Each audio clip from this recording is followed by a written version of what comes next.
ছেলের ডায়াবেটিস ধরা পড়েছে গত মাসে। রোজ সকালে সুগার চেক করতে হয়। আজ গ্লুকোমিটার খারাপ হয়ে গেছে। নতুনটা আনতে হবে। ইতিমধ্যে সুই দিয়ে আমার আঙুল ফুটিয়ে রক্তের ফোঁটা বের করেছি টেস্ট করার জন্য। হঠাৎ ছেলে আমার হাত ধরে সেই রক্তের ফোঁটা জিভ দিয়ে চেটে নিল। আমি চমকে উঠলাম। বললাম, এ তুই কি করলি? সে আমার দিকে তাকিয়ে বলল, মা, তোমার রক্তের স্বাদ মিষ্টি। এই রক্ত দিয়েই তুমি আমাকে তৈরি করেছ। আমি অস্বস্তি বোধ করলাম। সে আমার আঙুলটা তার ঠোঁটে চেপে ধরে বলল, মা, আমি তোমার সাথে রক্তের বন্ধন নয়, হৃদয়ের বন্ধন চাই। আমি তোমাকে ভালোবাসি। তুমি আমার স্ত্রী হও। বিয়ে করো আমাকে। আমার আঙুল থেকে রক্ত ঝরা বন্ধ হয়ে গেছে, কিন্তু হৃদয় থেকে একটা অদ্ভুত অনুভূতি ঝরতে শুরু করল। গ্লুকোমিটারের স্ক্রিনে এরো দেখাচ্ছিল, ঠিক যেমন আমার মনের অবস্থা গো। এই গল্পটি সম্পূর্ণ শুনলে আপনাদের পানি অটোমেটিক বের হয়ে যাবে, সো যত দ্রুত সম্ভব হাতের কাছে টিস্যু নিয়ে বসে পড়ো। বিছানার চাদর যেন নষ্ট না হয় সেটা সম্পূর্ণ খেয়াল রাখার অনুরোধ জানিয়ে গল্পটি এখন শুরু করব।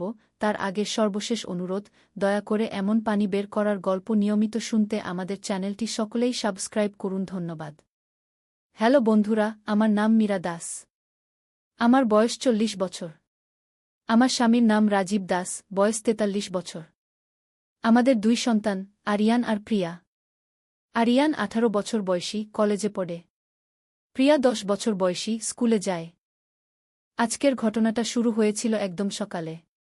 আরিয়ানের ডায়াবেটিসের জন্য প্রতিদিন সকালে ব্লাড সুগার টেস্ট করতে হয়। আজ সকালে গ্লুকোমিটারটা কাজ করছিল না। আমি অগত্যা আমার আঙুল দিয়ে ব্লাড সুগার চেক করার চেষ্টা করছিলাম। ঠিক তখনই আরিয়ান এসে আমার হাত ধরল। সে বলল, মা, তোমার রক্তের স্বাদ মিষ্টি গো। আমি অবাক হয়ে তাকালাম। আরিয়ান আমার দিকে একটু অদ্ভুত চোখে তাকিয়ে বলল, মা, আমি তোমার সাথে শুধু রক্তের বন্ধন নয়, হৃদয়ের বন্ধন চাই। আমি বুঝতে পারছিলাম না সে কি বলতে চাইছে। তখন সে হঠাৎ বলল, মা, আমি তোমাকে ভালোবাসি। তুমি আমার স্ত্রী হও। বিয়ে করো আমাকে গি। আমি সম্পূর্ণ হতভম্ব হয়ে গেলাম। এ কি বলছে আরিয়ান? আমার নিজের ছেলে আমাকে বিয়ে করতে বলছে? আমি তাকে জোরে ধাক্কা দিয়ে বললাম, তুই কি পাগল হয়ে গেছিস? এসব কি বলছিস? কিন্তু আরিয়ান থামল না। সে বলতে লাগল, মা, আমি জানি এটা অদ্ভুত লাগছে, কিন্তু আমি তোমাকে একজন নারী হিসেবে দেখি। তুমি এত সুন্দর, এত যত্নশীল। আব্বার চেয়ে আমি তোমাকে বেশি খুশি রাখতে পারব। আমি আর শুনতে পারলাম না। আমি দৌড়ে রান্নাঘরে গিয়ে দরজা বন্ধ করে দিলাম। আমার হাত পা কাঁপছিল। এ কি হচ্ছে? আমার ছেলে আমার সাথে কেমন আচরণ করছে? প্রায় 10 মিনিট পর আমি রান্নাঘর থেকে বের হলাম। আরিয়ান তখনও বসে আছে। সে আমাকে দেখে উঠে দাঁড়াল। বলল, মা, আমি জানি তুমি রেগে গেছ, কিন্তু একটা কথা বলি। আমি কিছু না বলে তার দিকে তাকালাম। সে বলল, মা, আসলে ব্যাপারটা একটু আলাদা। আমি আজ সকালে একটা স্বপ্ন দেখেছি। খুব অদ্ভুত স্বপ্ন। স্বপ্নে দেখলাম যে আমাদের বাড়িতে একটা রহস্যময় ঘটনা ঘটেছে। আর সেই ঘটনার সাথে তোমার রক্তের একটা গভীর সম্পর্ক আছে গি। আমি অবাক হয়ে বললাম, কি ধরনের স্বপ্ন? আরিয়ান বলল, মা, স্বপ্নে দেখলাম যে আমাদের বাড়ির নিচে একটা গোপন ঘর আছে। সেই ঘরে আছে আমাদের পূর্বপুরুষদের অনেক রহস্য। আর সেই রহস্যের চাবি লুকিয়ে আছে তোমার রক্তে গু। আমি হাসতে লাগলাম। বললাম, এসব কি বলছিস? স্বপ্নের কথা বলে আমাকে এমন কথা বলেছিলি যেগুলো শোনা উচিত নয়? আরিয়ান লজ্জিত হয়ে বলল, মা, আমি দুঃখিত। আসলে স্বপ্নটা এত জীবন্ত ছিল যে আমি কনফিউজড হয়ে গিয়েছিলাম। আমি তোমাকে কোনো অস্বস্তি দিতে চাইনি গিয়ে। আমি একটু স্বস্তি পেলাম। মনে হলো ছেলেটা হয়তো সত্যিই স্বপ্নে কনফিউজড হয়ে গিয়েছিল। আমি বললাম, ঠিক আছে, কিন্তু এরপর আর এমন কথা বলবি না গিয়ে। আরিয়ান মাথা নেড়ে বলল, হ্যাঁ মা। তবে একটা কথা, ওই স্বপ্নের ব্যাপারে আমি একটু খোঁজখবর নিতে চাই। তোমার অনুমতি থাকলে আমি আমাদের পুরনো কাগজপত্র দেখতে চাই গি। আমি ভাবলাম, হয়তো ছেলেটার মনের কৌতূহল মেটাতে দিলে ভালো হবে। আমি বললাম, ঠিক আছে, তবে প্রিয়াকে নিয়ে কিছু করবি না গি। আরিয়ান বলল, না মা, প্রিয়াকে কিছু বলবো না গি। দুপুরের দিকে আরিয়ান আমাদের পুরনো ট্রাঙ্কটা বের করল। সেখানে আমাদের পরিবারের পুরনো কাগজপত্র, ছবি আর নানান জিনিসপত্র ছিল। আমিও তার সাথে বসে পুরনো জিনিসগুলো দেখতে লাগলাম। হঠাৎ আরিয়ান একটা পুরনো ডায়েরি হাতে নিয়ে বলল, মা, এটা কার ডায়েরি? আমি দেখে বললাম, এটা তোমার দাদুর ডায়েরি। তিনি খুব ডায়েরি লিখতেন গু। আরিয়ান ডায়েরিটা খুলে পড়তে শুরু করল।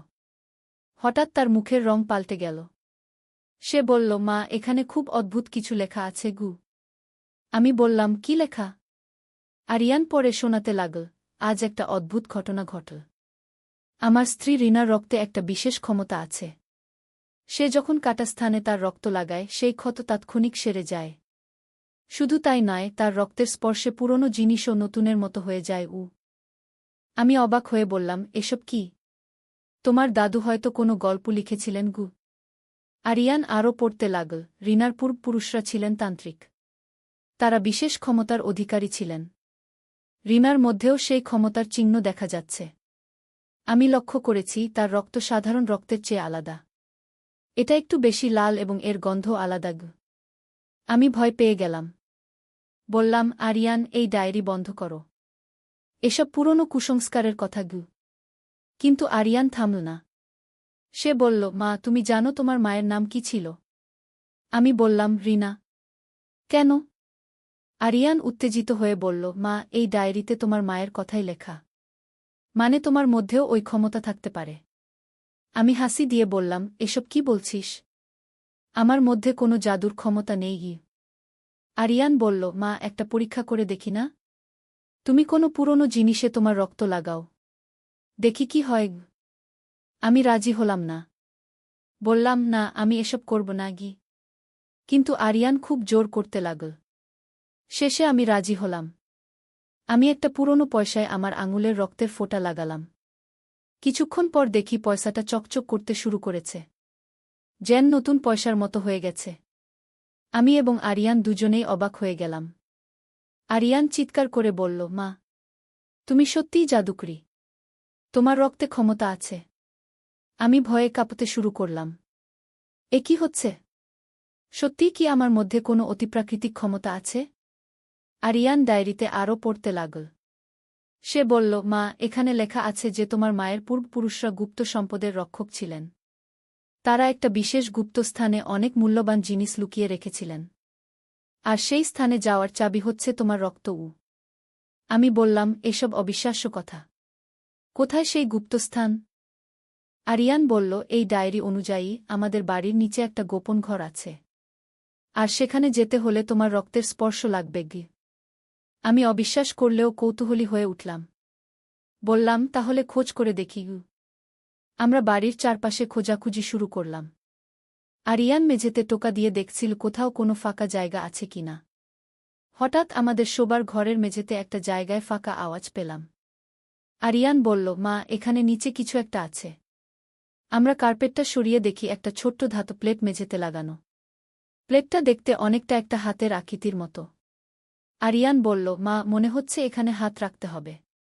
তুমি তোমার হাত রাখো গু। আমি ভয়ে ভয়ে আমার হাত প্লেটটার উপর রাখলাম। হঠাৎ প্লেটটা গরম হয়ে উঠল। আর আমার হাত থেকে এক ফোঁটা রক্ত প্লেটটার উপর পড়ল। সাথে সাথে মেঝেতে একটা অংশ খুলে গেল। নিচে একটা সিঁড়ি দেখা গেল। আরিয়ান উত্তেজনায় চিৎকার করে বলল, মা, সত্যিই একটা গোপন পথ আছে। আমি কাঁপতে কাঁপতে বললাম, আরিয়ান, আমার ভয় লাগছে গি। আরিয়ান বলল, মা, ভয়ের কিছু নেই। আমি তোমার সাথে আছি। চলো নিচে যাই।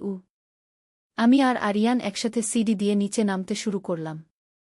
সিঁড়িটা বেশ গভীর ছিল। প্রায় 20টা ধাপ নামার পর একটা ছোট্ট ঘর পেলাম। ঘরটা অন্ধকার ছিল। আরিয়ান ফোনের টর্চ জ্বালাল।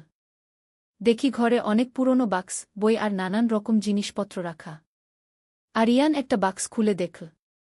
সেখানে অনেক পুরনো স্বর্ণের গহনা। আরেকটা বাক্সে অনেক পুরনো মুদ্রা। আমি অবিশ্বাসে বললাম, এসব কি? হঠাৎ আমি দেখি একটা পুরনো বইয়ের উপর আমার মায়ের নাম লেখা। রিনা দাসের ডায়েরি। আমি বইটা খুলে দেখি। সেখানে আমার মায়ের হাতের লেখায় অনেক কথা লেখা। আমি পড়তে শুরু করলাম, আমি রিনা দাস। আমার মধ্যে একটা বিশেষ ক্ষমতা আছে। আমার রক্তে নিরাময় ক্ষমতা আছে। যে কোনো ক্ষত, যে কোনো রোগ আমার রক্তের স্পর্শে সেরে যায়। আমার পূর্বপুরুষরা এই ক্ষমতার অধিকারী ছিলেন। আমি আরও পড়তে লাগলাম, কিন্তু এই ক্ষমতার একটা বিপদও আছে। যদি কেউ এই ক্ষমতার অপব্যবহার করে, তাহলে খুব বড় বিপদ হতে পারে। তাই আমি এই রহস্য গোপন রেখেছি। শুধু আমার মেয়ে মীরার জানা উচিত। পড়তে পড়তে আমার চোখে জল এসে গেল। আমার মা আমার জন্য এত কিছু গোপন রেখেছিলেন। আরিয়ান বলল, মা, এখানে আরও অনেক কিছু আছে। দেখো এই বাক্সটা। আমি দেখি একটা বাক্সে অনেক ওষুধের শিশি রাখা। আর একটা কাগজে লেখা, এই ওষুধগুলো রিনার রক্ত দিয়ে তৈরি। যে কোনো রোগের জন্য কার্যকর। আমি অবাক হয়ে গেলাম। আমার মা এত কিছু জানতেন। হঠাৎ আরিয়ান বলল, মা, তুমি কি তোমার ক্ষমতা পরীক্ষা করে দেখবে? হয়তো তুমি কোনো রোগ সারাতে পারবে। আমি বললাম, কি রকম? আরিয়ান তার হাত বাড়িয়ে বলল, আমার হাতে একটা পুরনো কাটা দাগ আছে। তুমি তোমার রক্ত লাগিয়ে দেখো। আমি দেখি সত্যিই তার হাতে একটা পুরনো দাগ আছে। আমি আমার আঙুল কেটে সেখানে রক্ত লাগালাম। অবিশ্বাস্য ব্যাপার। দাগটা অদৃশ্য হয়ে গেল। যেন কখনো কোনো কাটা ছিলই না। আরিয়ান খুশিতে চিৎকার করে বলল, মা, তুমি সত্যিই জাদুকরী। তুমি মানুষকে সুস্থ করতে পারো। আমি নিজেও অবিশ্বাসে ভরে গেলাম। সত্যিই কি আমার এমন ক্ষমতা আছে? হঠাৎ আমার মনে পড়ল আমার ছোটবেলার একটা ঘটনা। একবার আমাদের পোষা বিড়াল অসুস্থ হয়ে পড়েছিল। মা তখন তার গায়ে কিছু লাগিয়েছিলেন। পরদিন বিড়ালটা সুস্থ হয়ে গিয়েছিল। আমি আরিয়ানকে বললাম, তুমি ঠিক বলেছ। সত্যিই আমাদের পরিবারে কোনো বিশেষ ক্ষমতা আছে। আরিয়ান বলল, মা, তাহলে তুমি এই ক্ষমতা দিয়ে মানুষের উপকার করতে পারো। অনেক মানুষকে সুস্থ করতে পারো। আমি ভাবতে লাগলাম, সত্যিই তো, যদি আমার এমন ক্ষমতা থাকে তাহলে আমার উচিত মানুষের সেবা করা। কিন্তু হঠাৎ আমার মায়ের ডায়েরির কথা মনে পড়ল। তিনি লিখেছিলেন যে এই ক্ষমতার অপব্যবহার হতে পারে।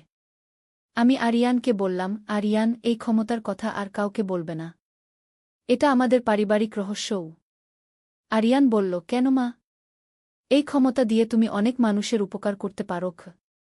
আমি বললাম, হ্যাঁ, কিন্তু যদি ভুল মানুষের হাতে এই রহস্য চলে যায় তাহলে বিপদ হতে পারে। আরিয়ান মাথা নেড়ে বলল, ঠিক আছে মা, আমি কাউকে বলবো না। আমরা গোপন ঘর থেকে উপরে চলে এলাম। আমি মেঝের ঢাকনাটা বন্ধ করে দিলাম। সেদিন রাতে আমি অনেক ভাবলাম। আমার জীবন পুরোপুরি বদলে গেছে। আমি জানতেই পারিনি যে আমার মধ্যে এমন ক্ষমতা আছে। পরদিন সকালে আরিয়ান আমার কাছে এসে বলল, মা, আমি রাতে অনেক ভেবেছি। তুমি কি জানো তোমার এই ক্ষমতা কিভাবে কাজে লাগানো যায়? আমি বললাম, না তো। আমিও তো এই প্রথম জানলাম। আরিয়ান বলল, মা, আমার একটা পরিকল্পনা আছে। তুমি যদি চাও আমরা গোপনে মানুষদের সাহায্য করতে পারি। কিন্তু কাউকে জানাবো না যে তুমি কিভাবে তাদের সুস্থ করছো। আমি ভাবলাম, ছেলের কথায় যুক্তি আছে। যদি আমি সত্যিই মানুষের উপকার করতে পারি তাহলে এই ক্ষমতা লুকিয়ে রাখা উচিত নয়। আমি বললাম, ঠিক আছে, কিন্তু খুব সাবধানে করতে হবে। সেদিনই আমরা আমাদের পাশের বাড়ির কাকিমার বাড়িতে গেলাম। তিনি বহুদিন ধরে হাঁটুর ব্যথায় ভুগছিলেন। আমি তাকে বললাম, কাকিমা, আমার কাছে একটা বিশেষ মলম আছে। এটা লাগিয়ে দেখুন। আমি আগে থেকে আমার রক্ত মিশিয়ে একটা মলম তৈরি করে নিয়ে গিয়েছিলাম। কাকিমা সেই মলম লাগালেন। দুদিন পরে কাকিমা আমাদের বাড়িতে এসে খুশি হয়ে বললেন, মীরা, তোমার মলমটা অসাধারণ। আমার হাঁটুর ব্যথা একদম সেরে গেছে। আমি এবং আরিয়ান খুশি হয়ে গেলাম। আমাদের পরিকল্পনা সফল হয়েছে। এভাবে আমরা ধীরে ধীরে আশেপাশের মানুষদের সাহায্য করতে শুরু করলাম। কিন্তু সবসময় গোপনীয়তা বজায় রাখলাম। একদিন আরিয়ান আমাকে বলল, মা, আমার মনে হয় প্রিয়ারও জানা উচিত। সে আমাদের পরিবারের সদস্যও। আমি ভাবলাম, প্রিয়া এখনো ছোট, মাত্র 10 বছর। তার পক্ষে এই রহস্য বোঝা এবং গোপন রাখা কঠিন হবে। আমি বললাম, না আরিয়ান, প্রিয়া এখনো ছোট। বড় হলে বলবু। কিন্তু কপাল খারাপ। একদিন প্রিয়া আমাদের গোপন ঘরে যাওয়া দেখে ফেল। সে লুকিয়ে আমাদের পিছু নিল। যখন আমরা গোপন ঘর থেকে বের হলাম প্রিয়া আমাদের সামনে এসে দাঁড়াল। বলল, আম্মু, আপনারা কি করছেন? এই গোপন ঘরটা কি? আমি এবং আরিয়ান দুজনেই হতভম্ব হয়ে গেলাম। এখন কি করব? আরিয়ান বলল, প্রিয়া, তুমি কতক্ষণ ধরে দেখছ? প্রিয়া বলল, আমি সব দেখেছি। আম্মুর হাত থেকে রক্ত পড়ে মেঝে খুলে গেছে। নিচে একটা ঘর আছে। আর আম্মু রক্ত দিয়ে দাদা ভাইয়ের হাতের দাগ সারিয়ে দিয়েছেন। আমি বুঝলাম এখন আর লুকানো যাবে না। আমি প্রিয়াকে কাছে ডেকে বললাম, প্রিয়া, তুমি যা দেখেছ সেটা আমাদের পারিবারিক একটা রহস্য। এই কথা কাউকে বলবে না গি। প্রিয়া বড় চোখে তাকিয়ে বলল, আম্মু, আপনি কি জাদুকরি? আমি হেসে বললাম, হ্যাঁ রে, আমি একটু জাদু জানি। কিন্তু এটা আমাদের গোপন কথা গু। প্রিয়া খুশিতে হাততালি দিয়ে বলল, বাহ, আমার আম্মু জাদুকরি। আমিও কি জাদু শিখতে পারব? আমি বললাম, হয়তো বড় হলে পারবে। কিন্তু এখন তোমাকে এই রহস্য গোপন রাখতে হবে গ। প্রিয়া মাথা নেড়ে বলল, ঠিক আছে আম্মু। আমি কাউকে বলবো না গি। এভাবে আমাদের পুরো পরিবার এই রহস্যের অংশীদার হয়ে গেল। কিছুদিন পর আমার স্বামী রাজীব অফিস থেকে এসে বলল, মীরা, আশেপাশে তোমার সম্পর্কে অনেক ভালো কথা শুনি। অনেকে বলছে তুমি যে কোনো রোগ সারিয়ে দিতে পারো গো। আমি একটু ঘাবড়ে গেলাম। বললাম, এসব কি? আমি তো কিছুই করি না গি। রাজীব বলল, আমাদের অফিসের করিম সাহেবের বউ বলছিল তুমি তার হাঁটুর ব্যথা সারিয়ে দিয়েছ। কিভাবে? আমি বললাম, আমার কাছে একটা বিশেষ মলম আছে। সেটা দিয়েছিলাম গু। রাজীব বলল, সেই মলম কোথায় পেয়েছ?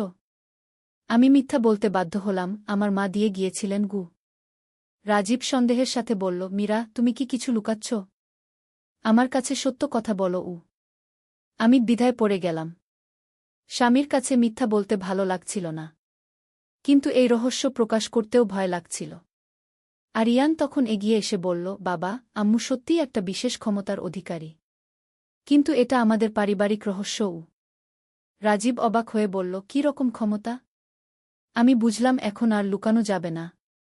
আমি রাজীবকে সব সত্য বললাম। আমার রক্তের ক্ষমতার কথা, গোপন ঘরের কথা, সব কিছু। রাজীব প্রথমে বিশ্বাস করল না। বলল, এসব অসম্ভব কথা। আরিয়ান বলল, বাবা, আমি প্রমাণ দেখাতে পারি কি সে রাজীবকে গোপন ঘরে নিয়ে গেল। সব দেখিয়ে বোঝাল। রাজীব সব দেখে অবাক হয়ে গেল। বলল, এ তো অবিশ্বাস্য। মীরা, তুমি কি সত্যিই এমন ক্ষমতার অধিকারী? আমি মাথা নেড়ে বললাম, হ্যাঁ গু। রাজীব আমাকে জড়িয়ে ধরে বলল, তাহলে তুমি একজন বিশেষ মানুষ। আমি গর্বিত যে তুমি আমার স্ত্রী গু। আমি স্বস্তি পেলাম। স্বামী আমাকে মেনে নিয়েছে। রাজীব বলল, কিন্তু এই ক্ষমতা গোপন রাখাই ভালো। যদি সবাই জেনে যায় তাহলে তোমার নিরাপত্তা নিয়ে চিন্তা হবে গু। আমি বললাম, হ্যাঁ, আমিও তাই ভাবি গু। কিন্তু দুর্ভাগ্যবশত আমাদের গোপনীয়তা বেশিদিন টিকল না। একদিন আমাদের এলাকার ডাক্তার সাহেব আমাদের বাড়িতে এলেন। তিনি বললেন, মীরা আপা, আমি শুনেছি আপনি অনেক রোগী সারিয়ে দিয়েছেন। আপনার কাছে কোনো বিশেষ ওষুধ আছে? আমি বললাম, না ডাক্তার সাহেব, আমার কাছে কোনো বিশেষ ওষুধ নেই। ডাক্তার সাহেব বললেন, কিন্তু অনেকে বলছে আপনার দেওয়া ওষুধে তারা ভালো হয়ে গেছে। আপনি কি আমাকে বলবেন সেই ওষুধের কথা? আমি কিছু বলতে পারলাম না। রাজীব এগিয়ে এসে বলল, ডাক্তার সাহেব, আমার স্ত্রীর কাছে কিছু পুরনো দেশি ওষুধের ফর্মুলা আছে। সেগুলো তার মা দিয়ে গিয়েছিলেন গু। ডাক্তার সাহেব বললেন, সেই ফর্মুলাগুলো কি আমি দেখতে পারি? হয়তো আমরা একসাথে কাজ করতে পারি উ। আমি এবং রাজীব চোকাচোকি করলাম। এখন কি বলবো? আরিয়ান তখন বলল, ডাক্তার সাহেব, আসলে ওই ফর্মুলাগুলো পুরনো বাংলায় লেখা। আমরাও পুরোপুরি পড়তে পারি না ঘি। ডাক্তার সাহেব বললেন, কোনো ব্যাপার না।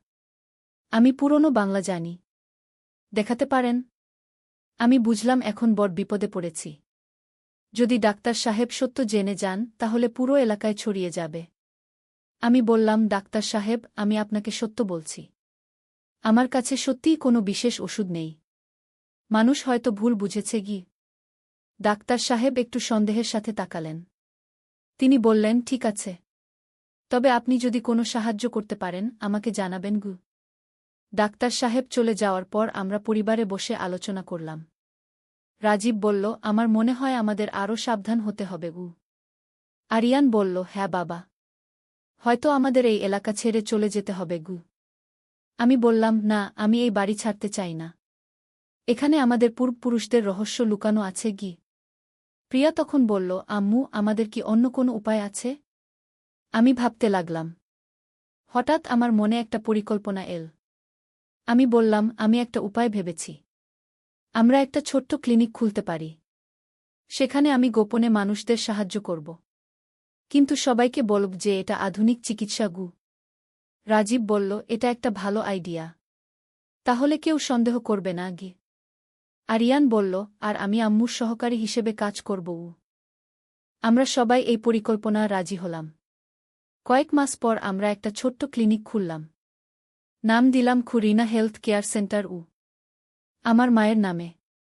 ক্লিনিকে আমি খুব সাধারণ চিকিৎসা দিতাম, কিন্তু গোপনে আমার বিশেষ ক্ষমতা ব্যবহার করতাম। রোগীরা খুব তাড়াতাড়ি সুস্থ হয়ে যেত। ধীরে ধীরে আমাদের ক্লিনিকের সুনাম ছড়িয়ে গেল। দূর দূরান্ত থেকে রোগীরা আসতে শুরু করল। আমি খুশি ছিলাম যে আমি আমার ক্ষমতা ভালো কাজে লাগাতে পারছি, কিন্তু একই সাথে ভয়ও লাগছিল যে কোনোদিন রহস্য ফাঁস হয়ে যেতে পারে। একদিন সকালে এক অপরিচিত লোক আমাদের ক্লিনিকে এল। সে বলল, আমি কলকাতা থেকে এসেছি। আমার নাম প্রফেসর সুধীর রায়। আমি মানুষের অস্বাভাবিক ক্ষমতা নিয়ে গবেষণা করি। আমি শুনেছি এই ক্লিনিকে খুব অদ্ভুত চিকিৎসা হয়। আমার বুকটা ধড়ফড় করতে শুরু করল। এই প্রফেসর নিশ্চয়ই আমার রহস্য নিয়ে সন্দেহ করেছে। আমি স্বাভাবিক ভাব রেখে বললাম, প্রফেসর সাহেব, আমরা এখানে শুধু আধুনিক চিকিৎসাই করি। প্রফেসর বললেন, কিন্তু আমি শুনেছি যে এখানে এমন সব রোগ সেরে যায় যেগুলো অন্য কোথাও সারে না। আরিয়ান তখন বলল, স্যার, আমাদের আম্মু খুব অভিজ্ঞ চিকিৎসক। তিনি পুরনো দেশি পদ্ধতি আর আধুনিক চিকিৎসা মিলিয়ে চিকিৎসা করেন। প্রফেসর বললেন, আমি কি একটা পরীক্ষা করতে পারি? আমার সাথে একজন রোগী এনেছি। তার ক্যান্সার হয়েছে।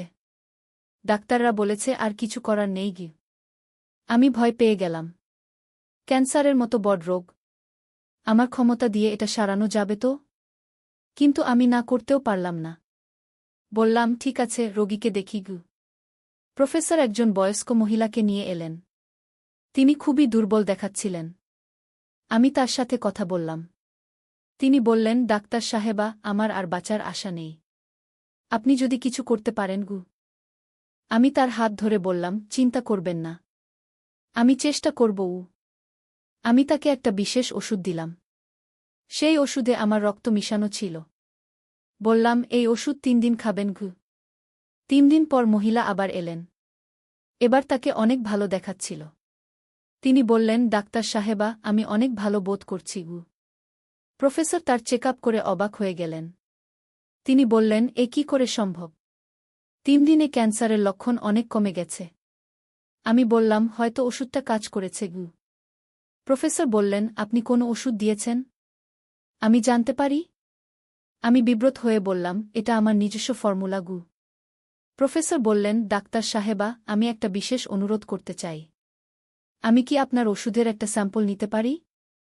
আমি এটা গবেষণাগারে টেস্ট করতে চাই। আমি খুব বিপদে পড়ে গেলাম। যদি তিনি আমার রক্ত টেস্ট করেন তাহলে সব ফাঁস হয়ে যাবে। আমি বললাম, দুঃখিত প্রফেসর সাহেব, এই ওষুধের ফর্মুলা আমার পারিবারিক গোপনীয়তা। প্রফেসর একটু হতাশ হয়ে বললেন, ঠিক আছে, তবে আমি আবার আসব। প্রফেসর চলে যাওয়ার পর আমরা পরিবারে আলোচনা করলাম। রাজীব বলল, মীরা, এই প্রফেসর একটা সমস্যা হতে পারে। সে নিশ্চয়ই আমাদের রহস্য নিয়ে সন্দেহ করেছে। আরিয়ান বলল, আম্মু, হয়তো আমাদের ক্লিনিক বন্ধ করে দিতে হবে। আমি বললাম, না, আমি এত সহজে হার মানব না। অনেক রোগী আমাদের উপর নির্ভর করে। সেদিন রাতে আমি অনেক ভাবলাম, আমার এই বিশেষ ক্ষমতা কি সত্যিই গোপন রাখা উচিত?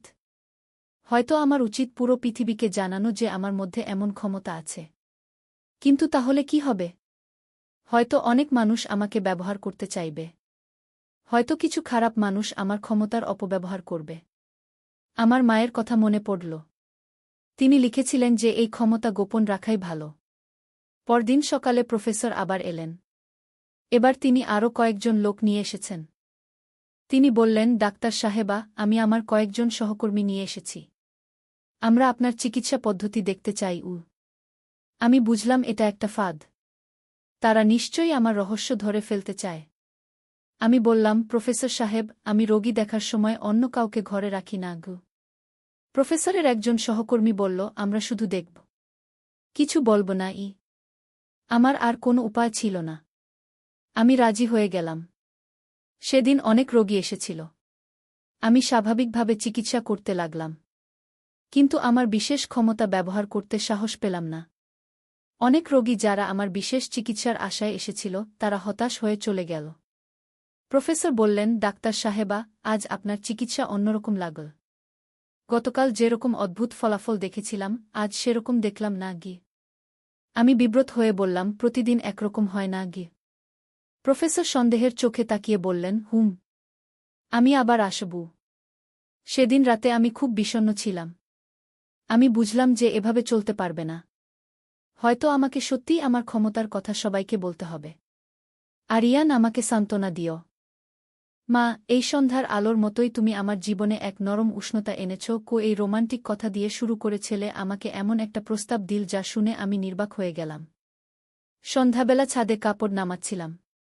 আকাশে সূর্য অস্ত যাচ্ছে, চারদিকে একটা সোনালি আলো। ছেলে ছাদে উঠে এল, কাপড় নামাতে সাহায্য করল। সব কাপড় নামানোর পর সে বলল, মা, একটু এখানে বসো। আমরা ছাদের কিনারায় বসলাম। সন্ধ্যার বাতাস বইছে। সে আমার দিকে তাকিয়ে বলল, মা, তুমি কি জানো তুমি কত সুন্দর? আমি লজ্জায় মাথা নিচু করলাম। সে আমার চিবুক তুলে বলল, না মা, লজ্জা পেজো না। তুমি সত্যিই খুব সুন্দর গো।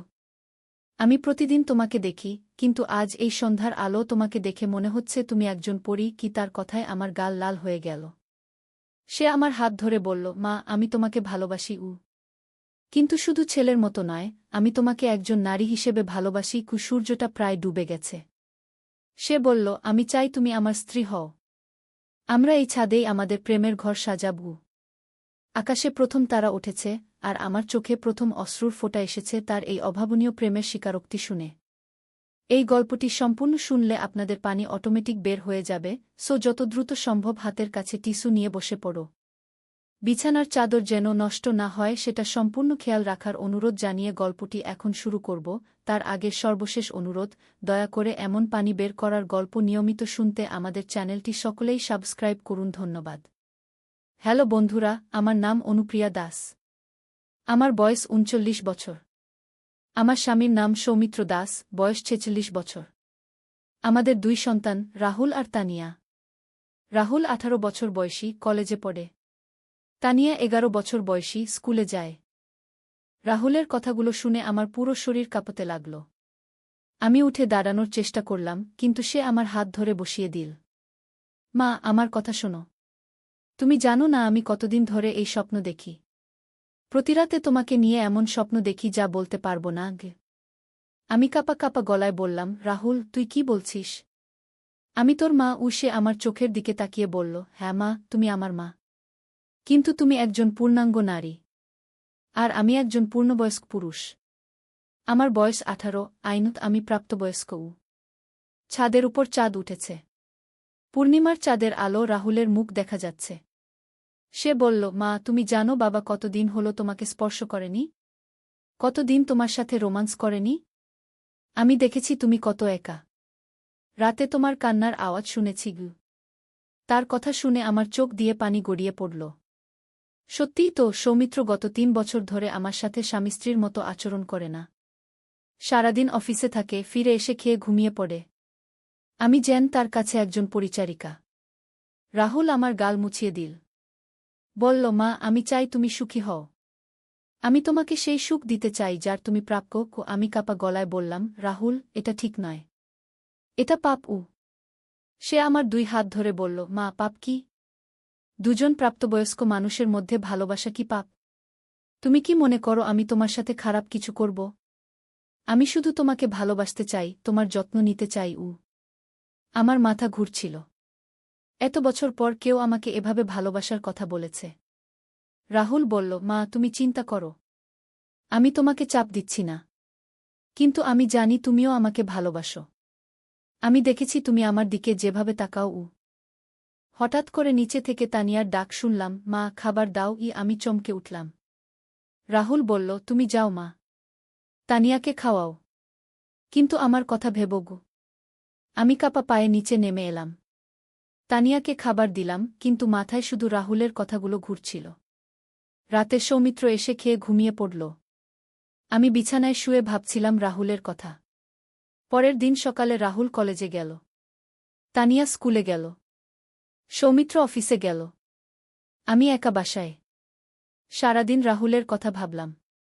বিকালে সে ফিরে এলো। খাবার খেয়ে আমার কাছে এসে বসল।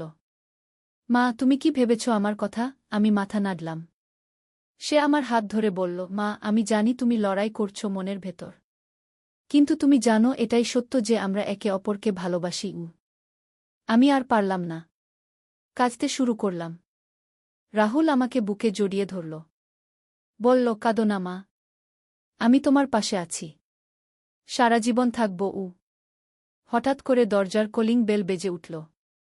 আমরা আলাদা হয়ে গেলাম। আমি দরজা খুলে দেখি আমার বোন রীতা এসেছে। সে বলল, দিদি, তুই কেমন আছিস? অনেকদিন দেখা হয় না গে।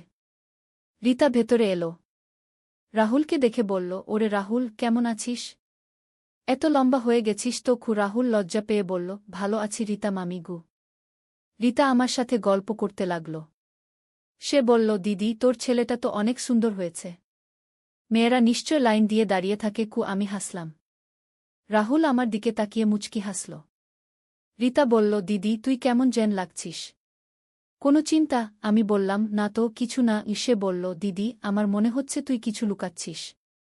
তোর চোখে একটা অন্যরকম চাক দেখছি গু। আমি ঘাবড়ে গেলাম। রীতা বলল, দিদি, তুই কি প্রেমে পড়েছিস নাকি? আমি চমকে উঠলাম। কি বলছিস তুই? রীতা হেসে বলল, দিদি, মজা করছি। কিন্তু সত্যি বলতে তোর মধ্যে একটা নতুন উজ্জ্বলতা দেখছি। রাহুল উঠে তার রুমে চলে গেল। রীতা বলল, দিদি, রাহুল কেমন যেন ব্যবহার করছে। আগের মতো খোশগল্প করছে না। আমি বললাম, বয়স হয়েছে তো। ছেলেরা এই বয়সে একটু লাজুক হয়। রীতা চলে যাওয়ার পর রাহুল আবার আমার কাছে এলো। বলল, মা, রীতা মামি কি কিছু বুঝে ফেলেছে? আমি বললাম, না, কিছু বোঝেনি। কিন্তু রাহুল, আমরা যা ভাবছি সেটা ঠিক নয়। রাহুল আমার পাশে বসে বলল, মা, তুমি কেন এটাকে ভুল ভাবছ? আমরা কারো ক্ষতি করছি না। আমরা দুজনে দুজনকে ভালোবাসছি। এতে দোষের কি? আমি বললাম, রাহুল, সমাজ এটা মেনে নেবে না। সে বলল, সমাজ কি বলবে সেটা ভেবে কি আমরা আমাদের খুশি বলি দেব? মা, আমি তোমাকে খুশি দেখতে চাই। সন্ধ্যায় সৌমিত্র অফিস থেকে ফিরল। খাবার খেয়ে টিভি দেখতে লাগল। আমি রান্নাঘরে কাজ করছিলাম।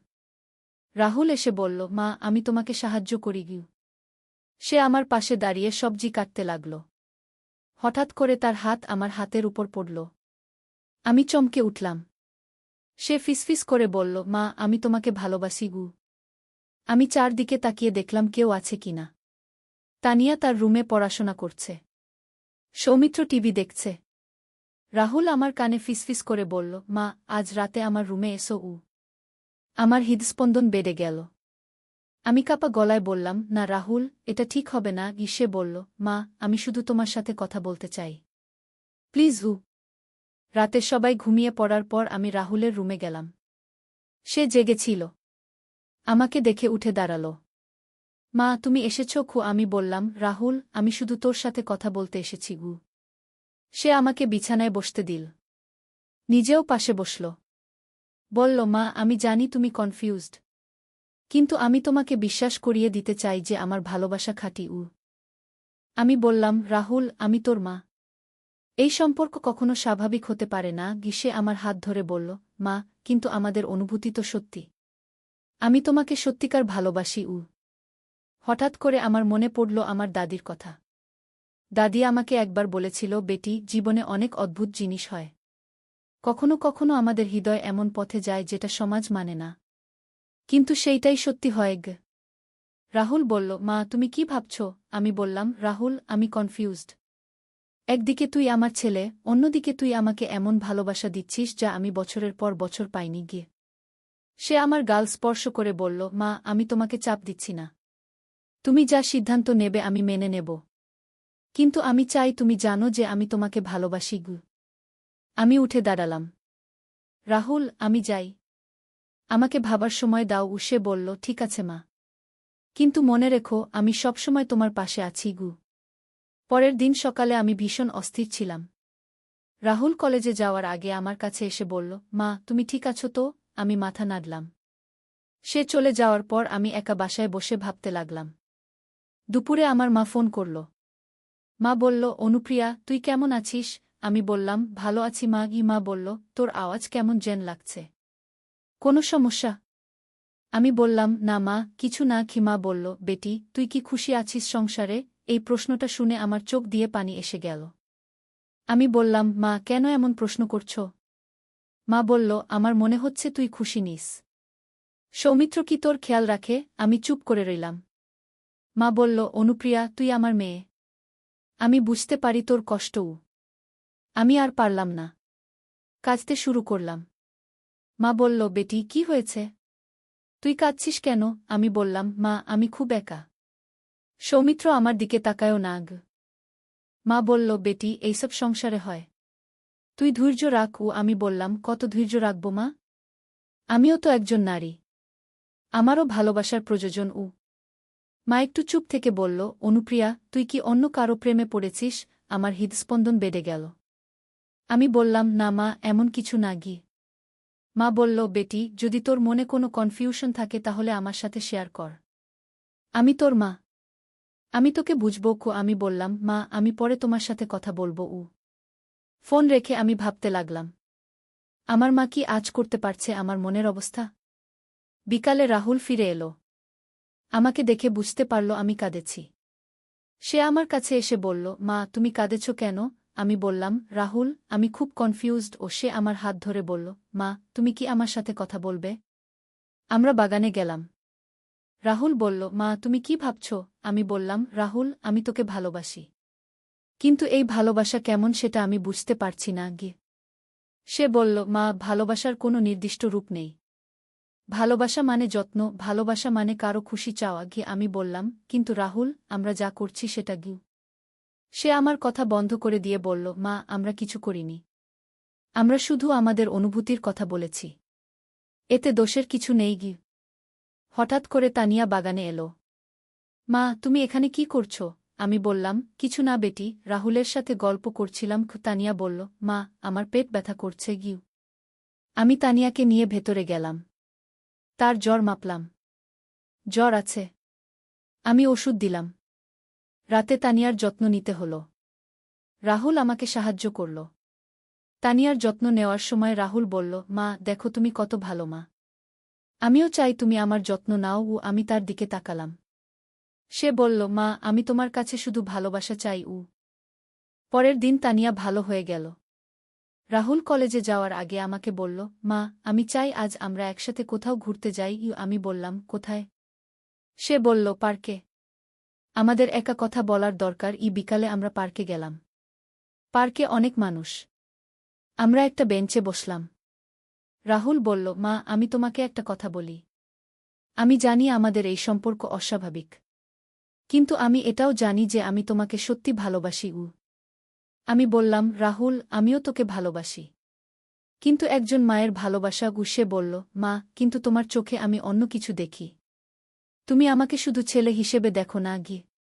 আমি চুপ করে রইলাম। সত্যি কথা হলো, রাহুলের কথা শুনে আমার ভেতর অদ্ভুত এক অনুভূতি হচ্ছিল। যে ভালোবাসা আমি বছরের পর বছর পাইনি, রাহুল সেই ভালোবাসা দিতে চাইছে। হঠাৎ করে পার্কে এক অদ্ভুত জিনিস দেখলাম। একটা বৃদ্ধ লোক একটা ছোট মেয়ের সাথে খেলা করছে। মেয়েটা তাকে দাদু বলে ডাকছে। কিন্তু লোকটার চেহারা দেখে মনে হলো সে তার দাদু নয়। আমি রাহুলকে বললাম, ওই লোকটাকে দেখ। ওর সাথে মেয়েটার সম্পর্ক কেমন অদ্ভুত। রাহুল বলল, মা, হয়তো ওরা পরিচিত।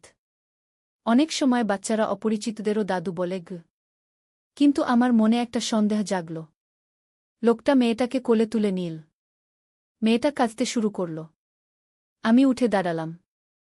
রাহুল বলল, মা, কি হলো? আমি বললাম, রাহুল, মনে হচ্ছে ওই লোকটা মেয়েটাকে জোর করছে। আমরা কাছে গেলাম। লোকটা মেয়েটাকে পার্ক থেকে বের করে নিয়ে যাওয়ার চেষ্টা করছে। আমি জোরে চিৎকার করলাম, ওই, তুমি কি করছো? লোকটা ঘাবড়ে গেল। মেয়েটা আরও জোরে কাঁদতে লাগল। রাহুল দৌড়ে গিয়ে মেয়েটাকে লোকটার কাছ থেকে ছিনিয়ে নিল। লোকটা বলল, এটা আমার নাতনি। আমি বললাম, যদি তোমার নাতনি হয় তাহলে সে কাঁদছে কেন? তুমি তাকে জোর করে নিয়ে যাচ্ছ কেন? পার্কের আরও মানুষ জড়ো হল। একজন বলল, আমি এই লোকটাকে আগেও দেখেছি। সে বাচ্চাদের ভুলিয়ে নিয়ে যায়। আমার রক্ত ঠান্ডা হয়ে গেল। রাহুল মেয়েটাকে জড়িয়ে ধরে বলল, বাবু, তোর মা বাবা কোথায়? মেয়েটা কাঁদতে কাঁদতে বলল, আম্মু কোথায়? আমি আম্মুর কাছে যাব। আমি বুঝলাম মেয়েটা হারিয়ে গেছে এবং এই লোকটা তাকে ভুলিয়ে নিয়ে যাওয়ার চেষ্টা করছে। আমি পুলিশকে ফোন করলাম।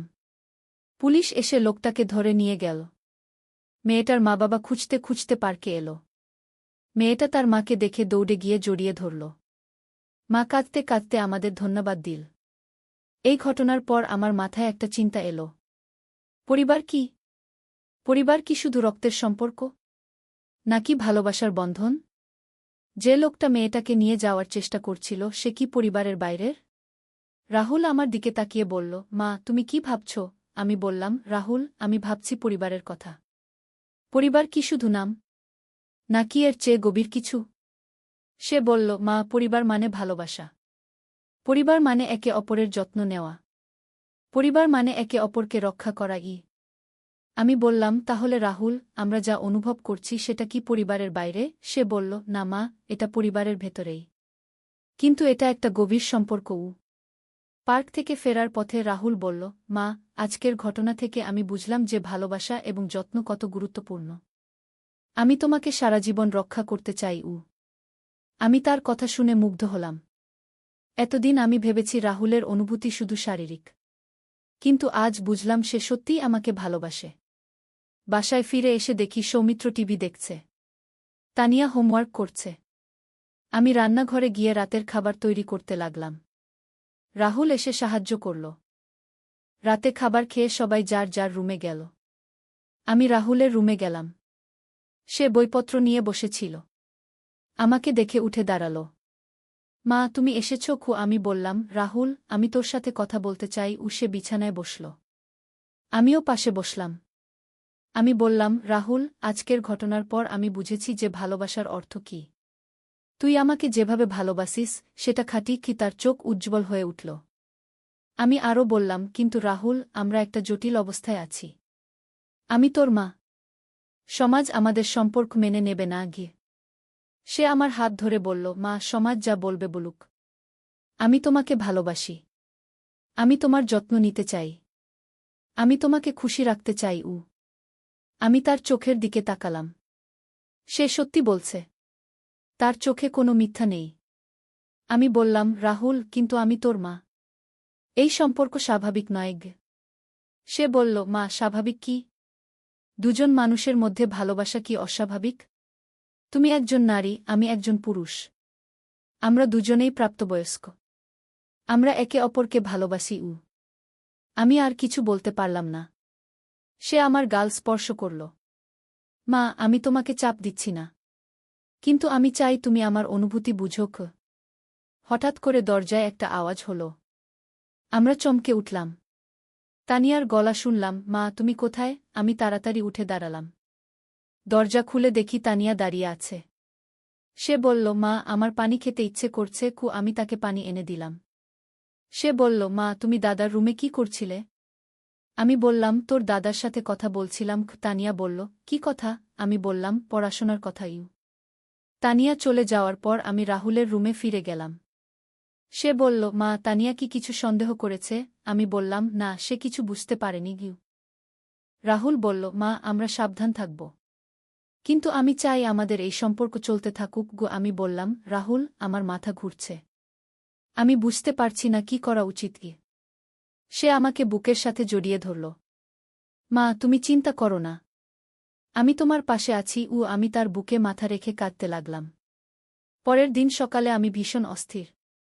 রাহুল কলেজে যাওয়ার আগে আমার কানে ফিসফিস করে বলল, মা আমি তোমাকে ভালোবাসি। তার কথা শুনে আমার হৃদস্পন্দন বেড়ে গেল।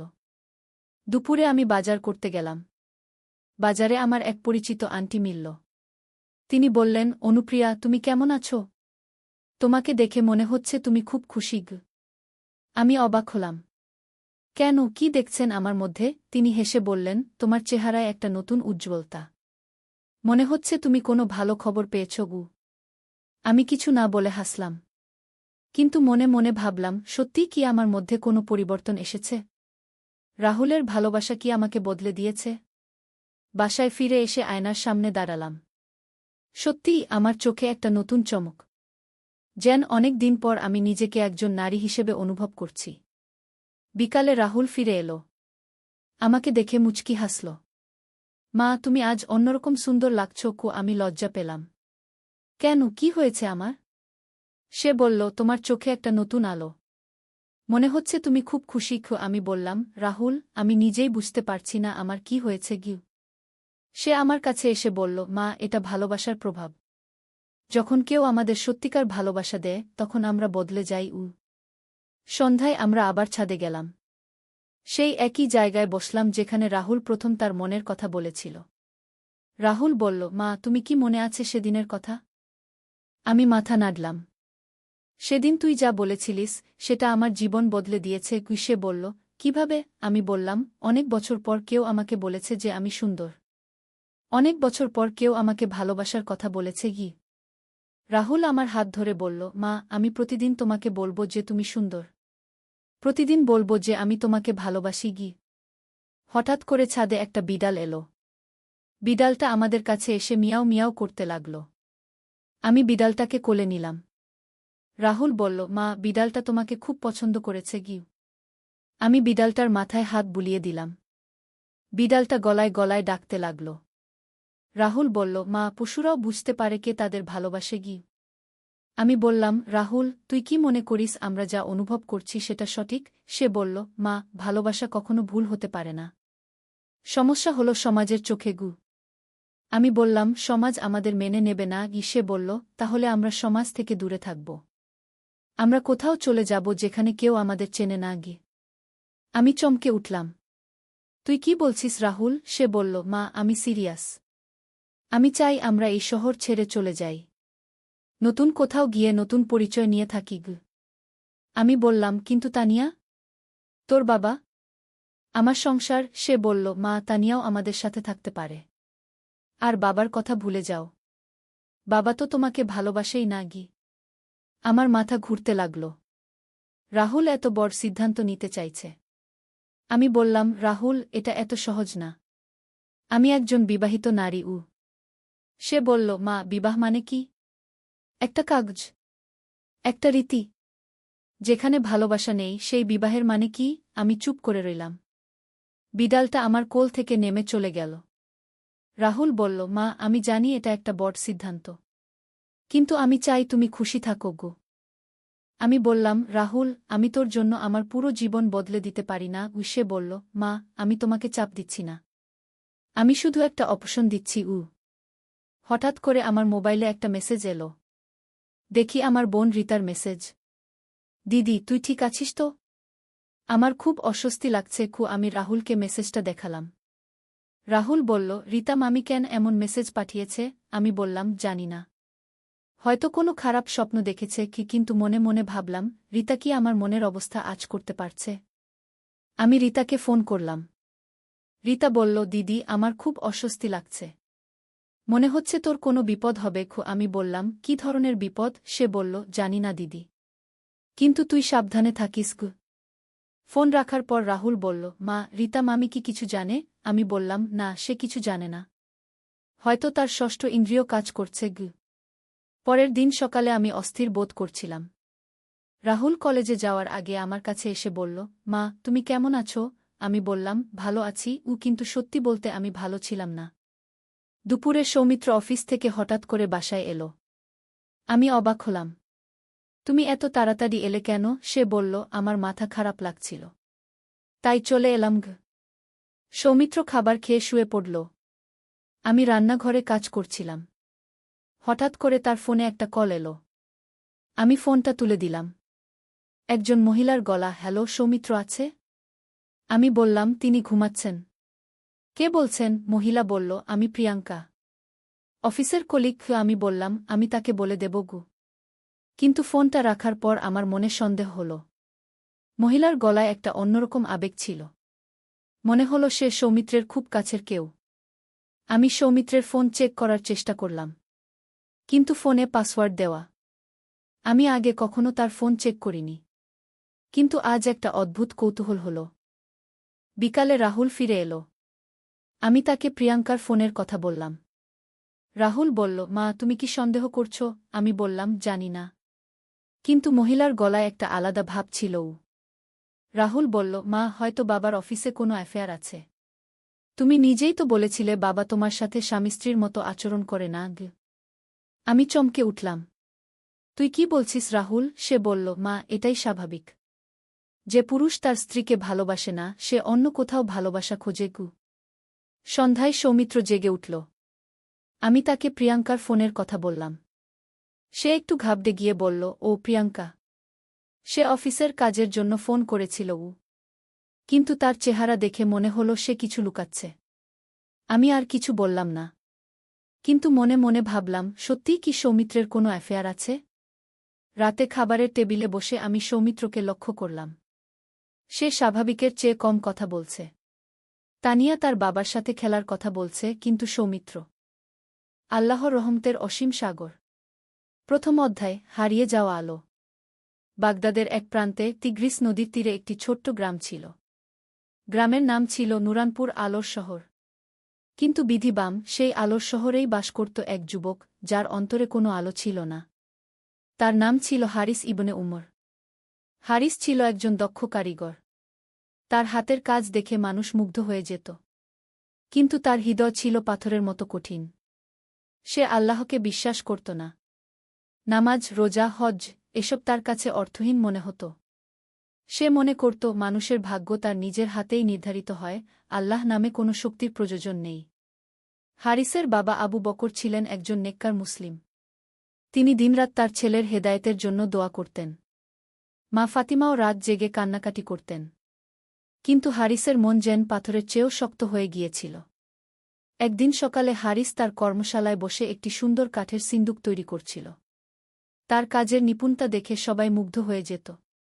ঠিক সেই মুহূর্তে তার কর্মশালায় এলেন শেখ আহমদ, গ্রামের প্রধান ইমাম। তিনি ছিলেন অত্যন্ত জ্ঞানী এবং ধার্মিক একজন মানুষ।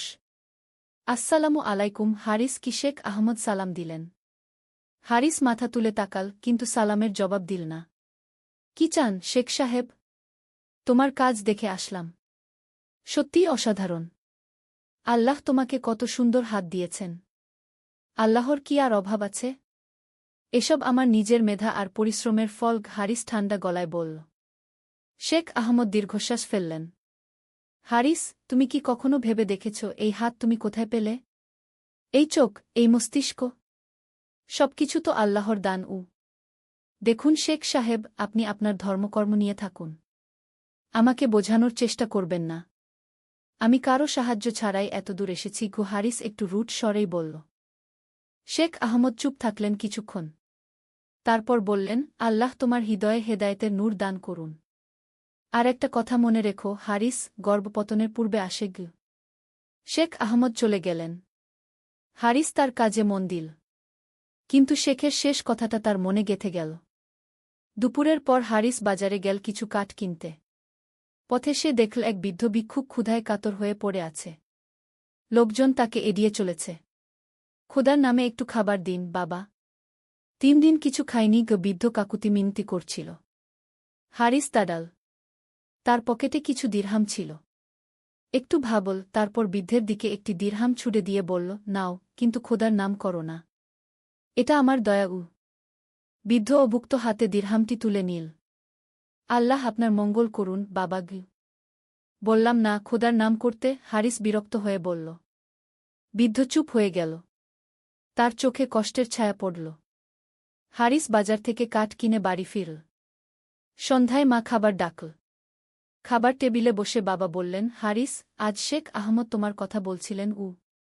কি বলেছেন? হারিস প্রশ্ন করল।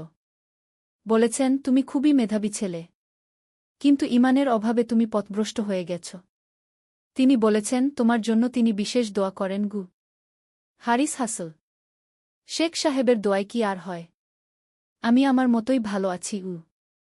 হারিস, তুমি জানো না দোয়ার কত বড় শক্তি? মা ফাতিমা বললেন। আল্লাহর কাছে কিছুই অসম্ভব নয়। আম্মা, এসব বিশ্বাস করে আপনারা নিজেদের সান্ত্বনা দেন। আসলে কিছুই হয় না। হারিস উঠে গেল খাবার টেবিল থেকে। রাতে শুতে যাওয়ার আগে হারিস জানালা দিয়ে আকাশের দিকে তাকাল। অসংখ্য তারকা আকাশে জ্বলজ্বল করছিল।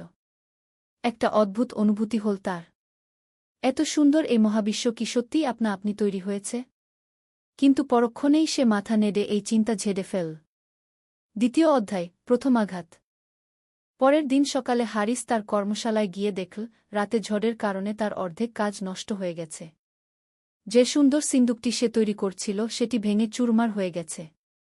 এটা কি হলো? হারিস রাগে ফেটে পড়ল। কত পরিশ্রম করে এটা বানিয়েছিলাম। তার সহায়ক করিম বলল, ভাইজান, প্রাকৃতিক দুর্যোগ তো। এতে আমাদের কিছু করার নেই। প্রাকৃতিক দুর্যোগ মানে?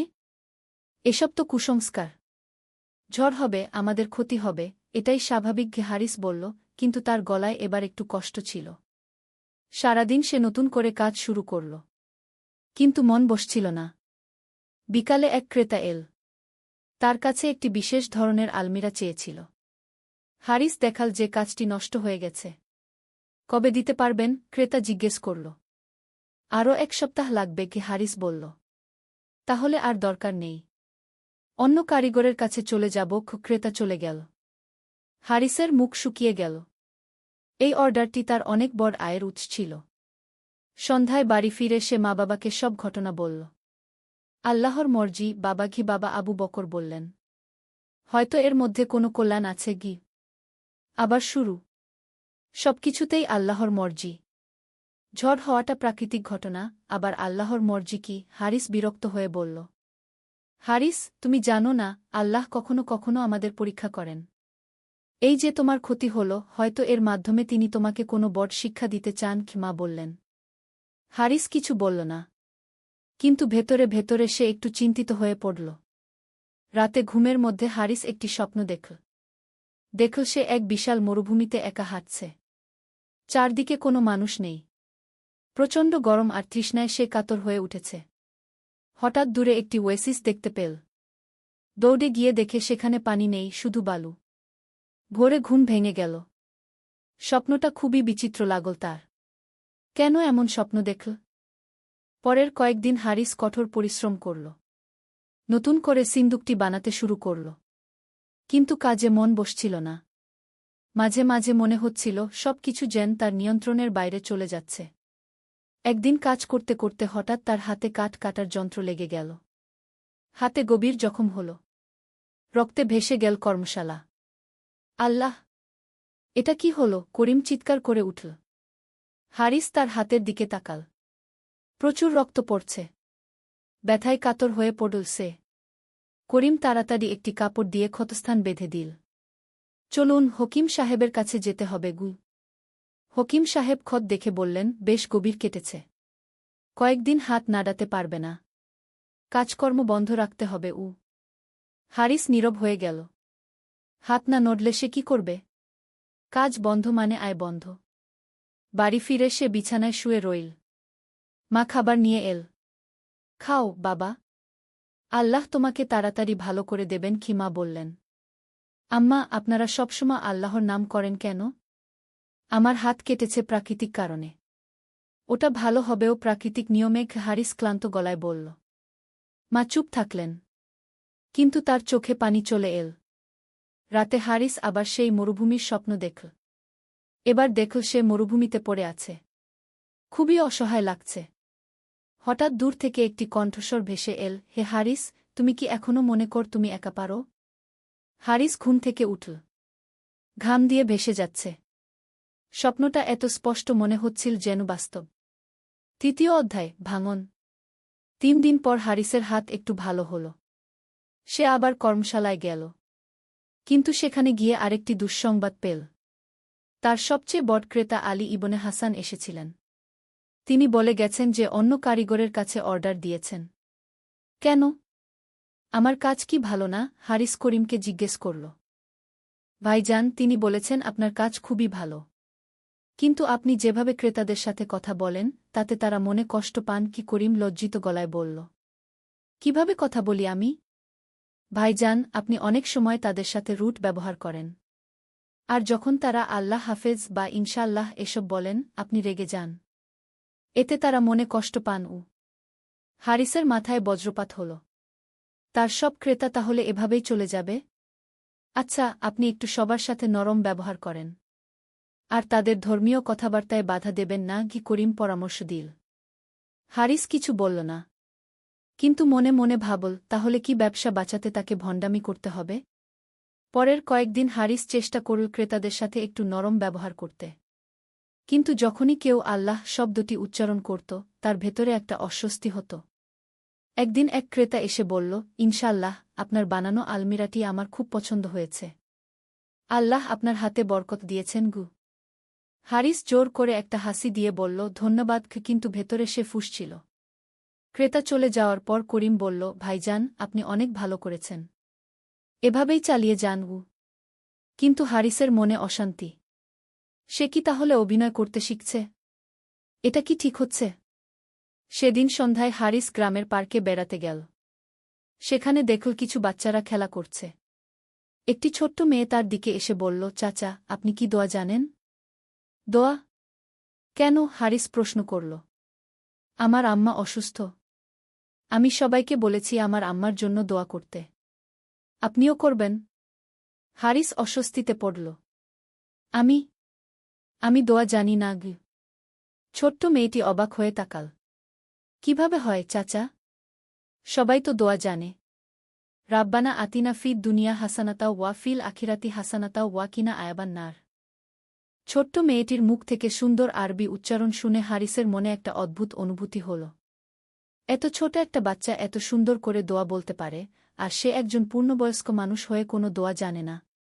চাচা, আপনি কি দোয়া করবেন আমার আম্মার জন্য? মেয়েটি আবার জিজ্ঞেস করল। হারিস কি বলবে বুঝতে পারল না। অবশেষে বলল, তোমার আম্মা ভালো হয়ে যাবে। ডাক্তারের ওষুধ খেলেই ভালো হবে গুই। মেয়েটি মাথা নেড়ে বলল, না চাচা, ওষুধ তো আল্লাহর একটা মাধ্যম মাত্র। আসল শেফা তো আল্লাহর কাছ থেকেই আসে গি। হারিস স্তব্ধ হয়ে গেল। এত ছোট একটা বাচ্চা এত গভীর কথা বলছে। বাড়ি ফেরার সময় হারিসের মনে নানা প্রশ্ন ঘুরপাক খাচ্ছিল। সবাই কেন এত আত্মবিশ্বাসের সাথে আল্লাহর কথা বলে? তারা কি এমন কিছু জানে যা সে জানে না? রাতে খাবারের সময় হারিস বাবাকে প্রশ্ন করল, আব্বা, আপনি কিভাবে এত নিশ্চিত যে আল্লাহ আছেন? আবু বকর অবাক হয়ে পুত্রের দিকে তাকালেন। অনেকদিন পর হারিস এ ধরনের প্রশ্ন করেছে। বাবা, আমার হৃদয়ে আল্লাহর অস্তিত্ব অনুভব করি। এই সুন্দর পৃথিবী, এই নিয়মতান্ত্রিক মহাবিশ্ব, আমার অস্তিত্ব, সবকিছুই আল্লাহর অস্তিত্বের প্রমাণ গু। কিন্তু এসব তো প্রাকৃতিক নিয়মেও হতে পারে গি। হ্যাঁ, পারে। কিন্তু এই প্রাকৃতিক নিয়ম কে তৈরি করেছে? এই সুষম পৃথিবী, এই নিখুঁত মহাজাগতিক ব্যবস্থা, এসব কি আপনা আপনি হয়েছে? হারিস চুপ থাকল। এই প্রশ্নের উত্তর তার জানা নেই। আর একটা কথা হারিস, বাবা অব্যাহত রাখলেন, তুমি যখন কোনো সমস্যায় পড়, তখন তোমার মনে কি কখনো এই ইচ্ছা হয় না যে কেউ যদি তোমাকে সাহায্য করত? হারিস ভাবল। হ্যাঁ, এই অনুভূতি তার হয়েছে। বিশেষ করে গত কয়েকদিনে। সেই সাহায্যকারী হলেন আল্লাহ। তিনি সর্বদা আমাদের সাথে আছেন। শুধু আমাদের তার দিকে ফিরতে হয় গিয়ে। হারিস আর কিছু বলল না। কিন্তু বাবার কথাগুলো তার মনে গভীর রেখাপাত করল। চতুর্থ অধ্যায়, অন্ধকার রাত। পরের দিন সকালে হারিস কর্মশালায় গিয়ে দেখল রাতে চুরি হয়েছে। তার সব দামি যন্ত্রপাতি চুরি হয়ে গেছে। যে সামান্য কিছু কাজ সে শেষ করেছিল সেগুলোও নিয়ে গেছে চোরেরা। হারিস মাটিতে বসে পড়ল। এ যেন তার জীবনের সবচেয়ে বড় আঘাত। সবকিছু শেষ হয়ে গেল। করিম দৌড়ে এসে বলল, ভাইজান, আমি গ্রাম প্রধানকে খবর দিয়েছি। তিনি আসছেন গু। হারিস কিছু বলল না। শুধু চোখ বন্ধ করে বসে রইল। মনে হচ্ছিল যেন সবকিছুর অবসান হয়ে গেছে। গ্রাম প্রধান এসে পরিস্থিতি দেখে বললেন, হারিস, আমি সবার সাথে খোঁজ নেব। তবে এসব দুর্বৃত্ত খুঁজে পাওয়া কঠিন গু। এখন আমি কি করব? হারিস নিরাশ গলা জিজ্ঞেস করল। আল্লাহর উপর ভরসা রাখো। তিনি অবশ্যই কোনো না কোনো পথ বের করে দেবেন গু। আল্লাহ? সবাই শুধু আল্লাহর কথা বলে। হারিস রেগে উঠল। আমার সব শেষ হয়ে গেছে, আর আপনারা আল্লাহর কথা বলছেন? গ্রাম প্রধান শান্তভাবে বললেন, হারিস, তুমি এতদিন নিজের উপর ভরসা রেখেছ।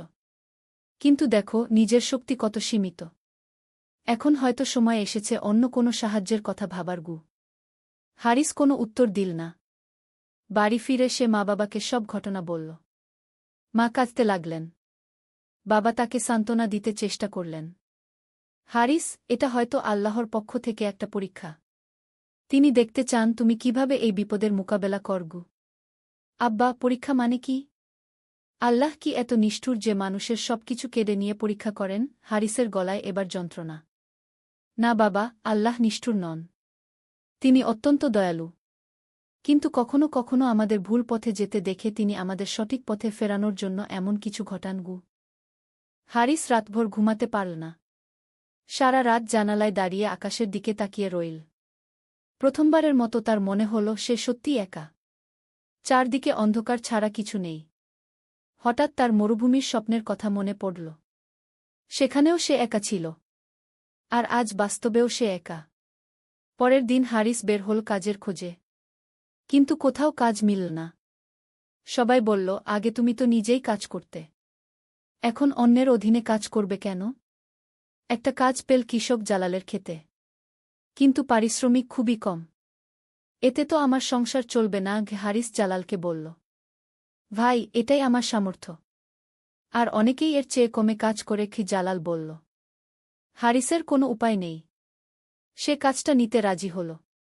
খেতে কাজ করতে গিয়ে হারিস প্রথম বুঝল কায়িক পরিশ্রম কত কষ্টকর।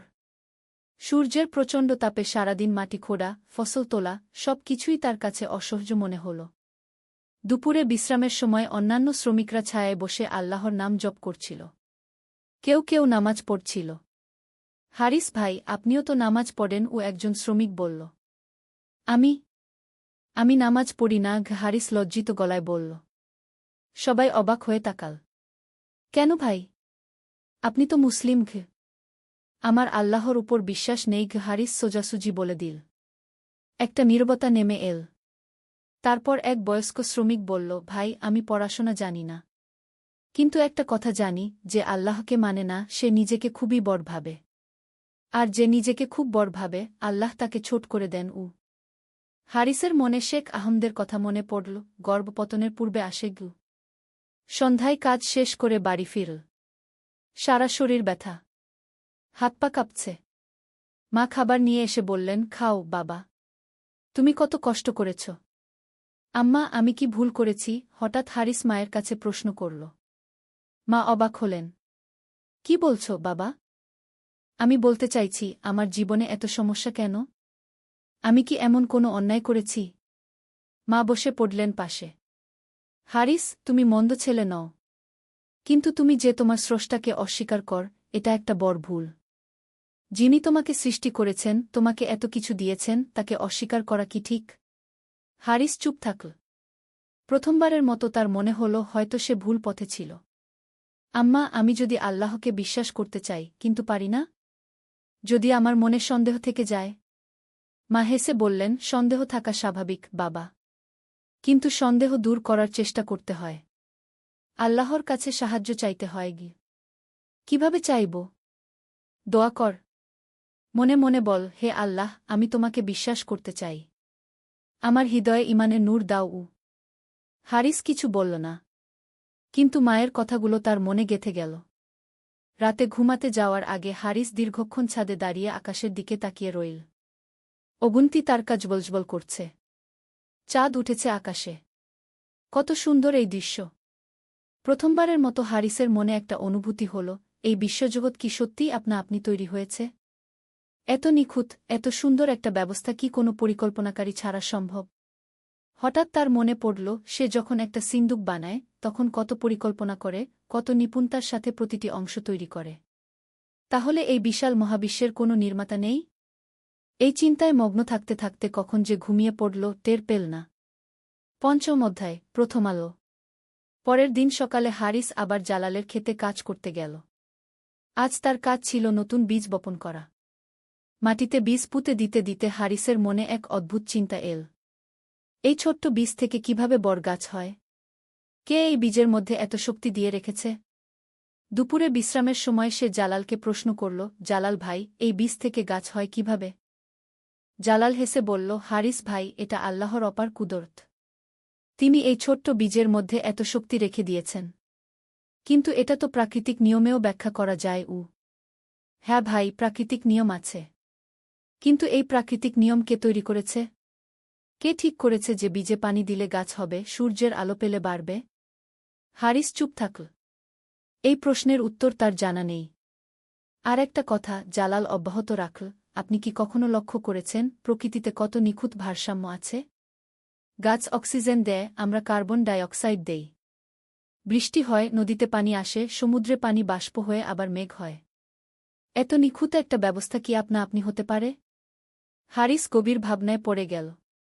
সত্যি তো, প্রকৃতিতে যে ভারসাম্য আছে সেটা অনেক জটিল। এটা কি সত্যিই কোনো পরিকল্পনা ছাড়া সম্ভব? বিকালে কাজ শেষ করে বাড়ি ফেরার পথে হারিস দেখল সেই ছোট্ট মেয়েটি যার মা অসুস্থ ছিল সে খুশিতে লাফাচ্ছে। কি হয়েছে? হারিস তাকে জিজ্ঞেস করল। চাচা, আমার আম্মা ভালো হয়ে গেছে। আল্লাহ আমার দোয়া কবুল করেছেন, মেয়েটি আনন্দে বলল। হারিস একটু থমকে গেল। ডাক্তার কি বলেছে? ডাক্তার সাহেব বলেছেন এটা একটা মিরাকল। তিনি ভেবেছিলেন আম্মার অনেক বেশি সময় লাগবে ভালো হতে। কিন্তু হঠাৎ করে রাতারাতি আম্মা সুস্থ হয়ে গেছেন গু। তাহলে এটা ডাক্তারি চিকিৎসার ফলে হয়েছে গি? ছোট্ট মেয়েটি মাথা নেড়ে বলল, না চাচা, ডাক্তার তো আল্লাহরই একটা মাধ্যম। আসল শেফা তো আল্লাহর কাছ থেকেই আসে। আমি রোজ রাতে আল্লাহর কাছে কেঁদে কেঁদে দোয়া করতাম। আল্লাহ আমার দোয়া শুনেছেন গু। হারিস বিস্মিত হয়ে মেয়েটির মুখের দিকে তাকাল। এত ছোট বয়সেও সে কত দৃঢ় বিশ্বাসী। চাচা, আপনিও আল্লাহর কাছে দোয়া করুন।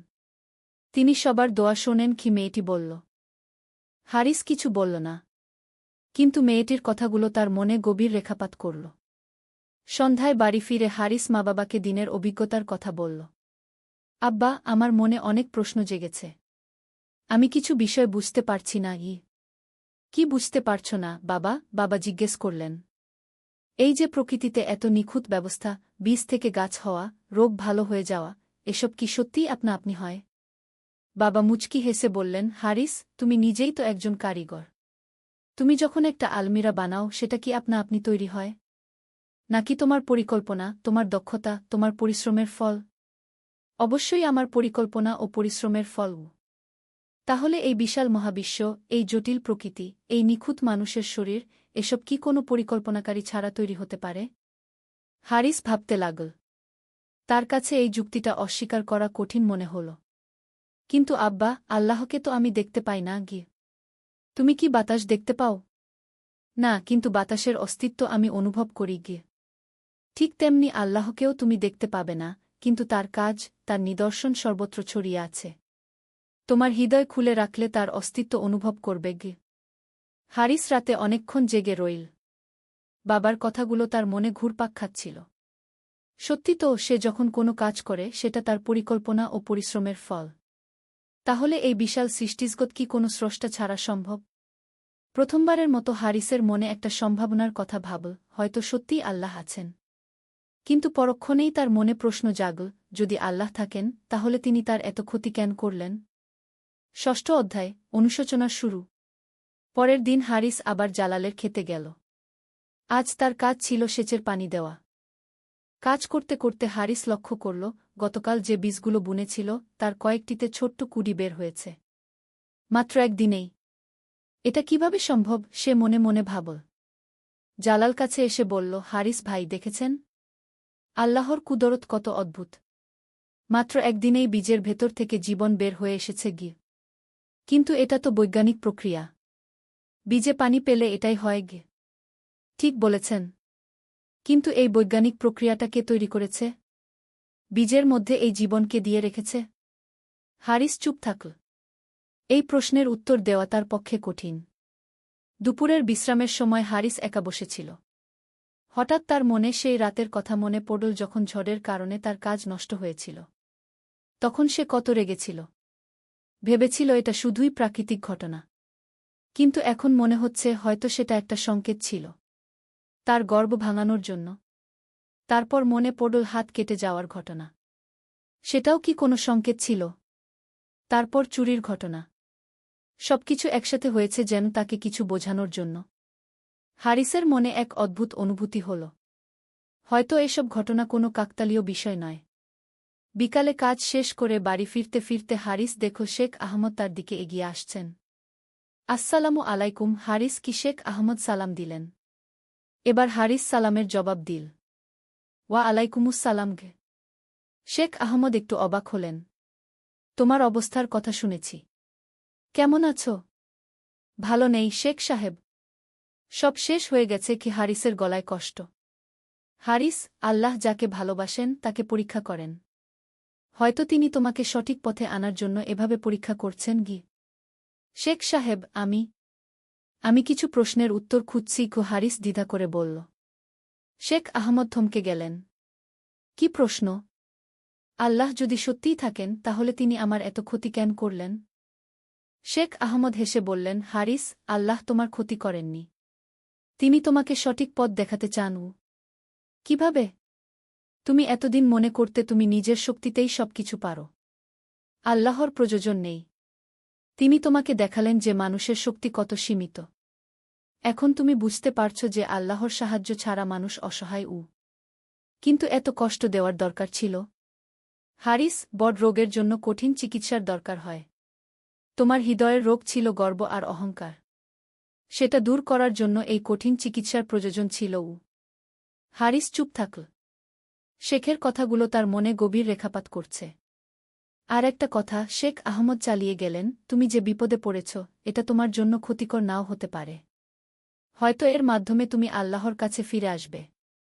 আর তাহলে এই পার্থিব ক্ষতির চেয়ে অনেক বেশি লাভ হবে তোমার। শেখ সাহেব, আমি যদি আল্লাহকে বিশ্বাস করতে চাই কিন্তু পারি না? আল্লাহর রহমত। একটি ইসলামিক গল্প। প্রথম অধ্যায়, যুদ্ধের ডাক। হিজরি 635 সালের কথা। সিরিয়ার দামেস্কের কাছাকাছি এক ছোট্ট গ্রাম আল হাওরান। গ্রামটি সবুজ পাহাড়ের পাদদেশে অবস্থিত, যেখানে জলপাইয়ের বাগান আর খেজুর গাছে ভরা। এই গ্রামে বাস করত একটি দরিদ্র পরিবার, আবু সাইদ আল আনসারি, তার স্ত্রী উম্মে খালিদা এবং তাদের একমাত্র সন্তান খালিদ। আবু সাইদ ছিল একজন কামার। তার ছোট্ট দোকানে তিনি কৃষকদের জন্য লাঙ্গল, কোদাল আর তরোয়াল তৈরি করতেন। যদিও তার আয় খুব বেশি ছিল না, কিন্তু তিনি ছিলেন অত্যন্ত ন্যায়পরায়ণ আর ধার্মিক। প্রতিদিন ফজরের নামায়ের পর তিনি কুরআন তেলাওয়াত করতেন এবং আল্লাহর কাছে দোয়া করতেন যেন তার পরিবারের রিক হালাল হয়। খালিদ তখন ২০ বছরের এক যুবক। লম্বা, সুঠাম গড়ন, কালো চুল আর উজ্জ্বল চোখ। সে তার বাবার কাজে সাহায্য করত এবং ইসলামী শিক্ষায় শিক্ষিত ছিল। গ্রামের মসজিদের ইমাম উস্তাদ আব্দুর রহমানের কাছে সে কুরআন, হাদিস আর আরবি ভাষা শিখেছিল। একদিন সকালে যখন আবু সাইদ তার দোকানে কাজ করছিলেন, তখন একজন অশ্বারোহী এসে হাজির হল। তার পোশাক আর অস্ত্র দেখে বোঝা যাচ্ছিল সে মুসলিম সেনাবাহিনীর একজন সৈনিক। আসসালামু আলাইকুম, বল সৈনিকটি। ওয়া আলাইকুমুসসালাম, জবাব দিলেন আবু সাইদ। কি সেবা করতে পারি ভাই? সৈনিকটি তার ঘোড়া থেকে নেমে বলল, আমি আমিরুল মুমিনিন উমর ইবনুল খাত্তাবের পক্ষ থেকে এসেছি। বাইজান্টাইন সাম্রাজ্যের সাথে যুদ্ধের জন্য সকল সক্ষম যুবকদের জিহাদে অংশগ্রহণের আহ্বান জানানো হচ্ছে। আবু সাইদের হৃদয় কেঁপে উঠল। তিনি জানতেন এই দিনটি আসবে। ইসলাম তখন দ্রুত বিস্তার লাভ করছিল, কিন্তু সে সাথে বৃদ্ধি পাচ্ছিল শত্রুদের সংখ্যাও। খালিদ, ডাকলেন তিনি তার ছেলেকে। খালিদ দৌড়ে এল। সৈনিকটি তাকে দেখে বলল, তুমিই খালিদ? আমি তোমার কথা শুনেছি। তুমি নাকি বেশ ভালো তরোয়াল চালাতে পার? খালিদ বিনয়ের সাথে বলল, আল্লাহ যা তৌফিক দিয়েছেন। তাহলে তৈরি হও। ৩ দিনের মধ্যে দামেস্কের মূল ক্যাম্পে হাজির হতে হবে। খালিদ ইবনুল ওয়ালিদ তোমাদের নেতৃত্ব দেবেন। খালিদের চোখ চকচক করে উঠল।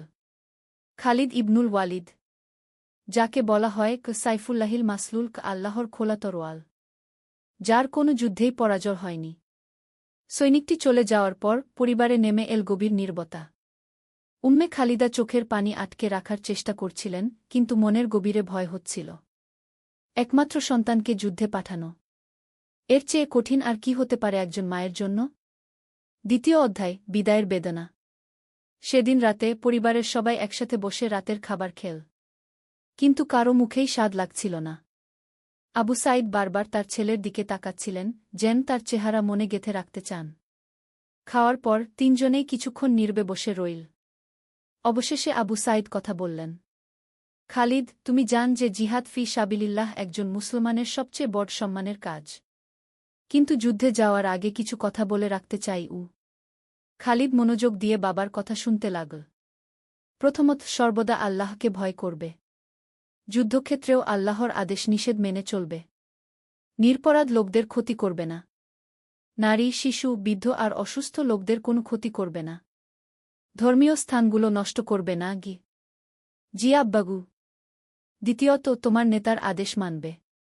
খালিদ ইবনুল ওয়ালিদ একজন মহান সেনাপতি। তার অভিজ্ঞতা থেকে শিখবে গু। তৃতীয়ত, সর্বদা সাহসী থাকবে কিন্তু বেপরোয়া হবে না। আল্লাহর উপর ভরসা রাখবে কিন্তু সাবধানতা অবলম্বন করবে গু। আর শেষ কথা বলতে বলতে আবু সাঈদের গলা ভেঙে গেল, যদি আল্লাহর ইচ্ছায় তুমি শহীদ হয়ে যাও তাহলে জেনে রাখো যে আমরা গর্বিত হব। আর যদি জীবিত ফিরে আস তাহলে আল্লাহর শুকরিয়া আদায় করবে গু। উম্মে খালিদা আর নিজেকে সামলাতে পারলেন না। তিনি খালিদকে জড়িয়ে ধরে কাঁদতে লাগলেন। আম্মা, কাঁদবেন না। খালিদ তার মাকে সান্ত্বনা দিল। আল্লাহ চাইলে আমি ফিরে আসব। আর যদি না আসি তাহলে জান্নাতে আমাদের দেখা হবে গু। পরের দিন ফজরের নামায়ের পর আবু সাঈদ তার ছেলেকে নিয়ে গেলেন মসজিদে। ইমাম সাহেব উস্তাদ আব্দুর রহমান খালিদের জন্য বিশেষ দোয়া করলেন। হে আল্লাহ, খালিদকে হেফাজত করুন। তাকে সাহস ও শক্তি দিন।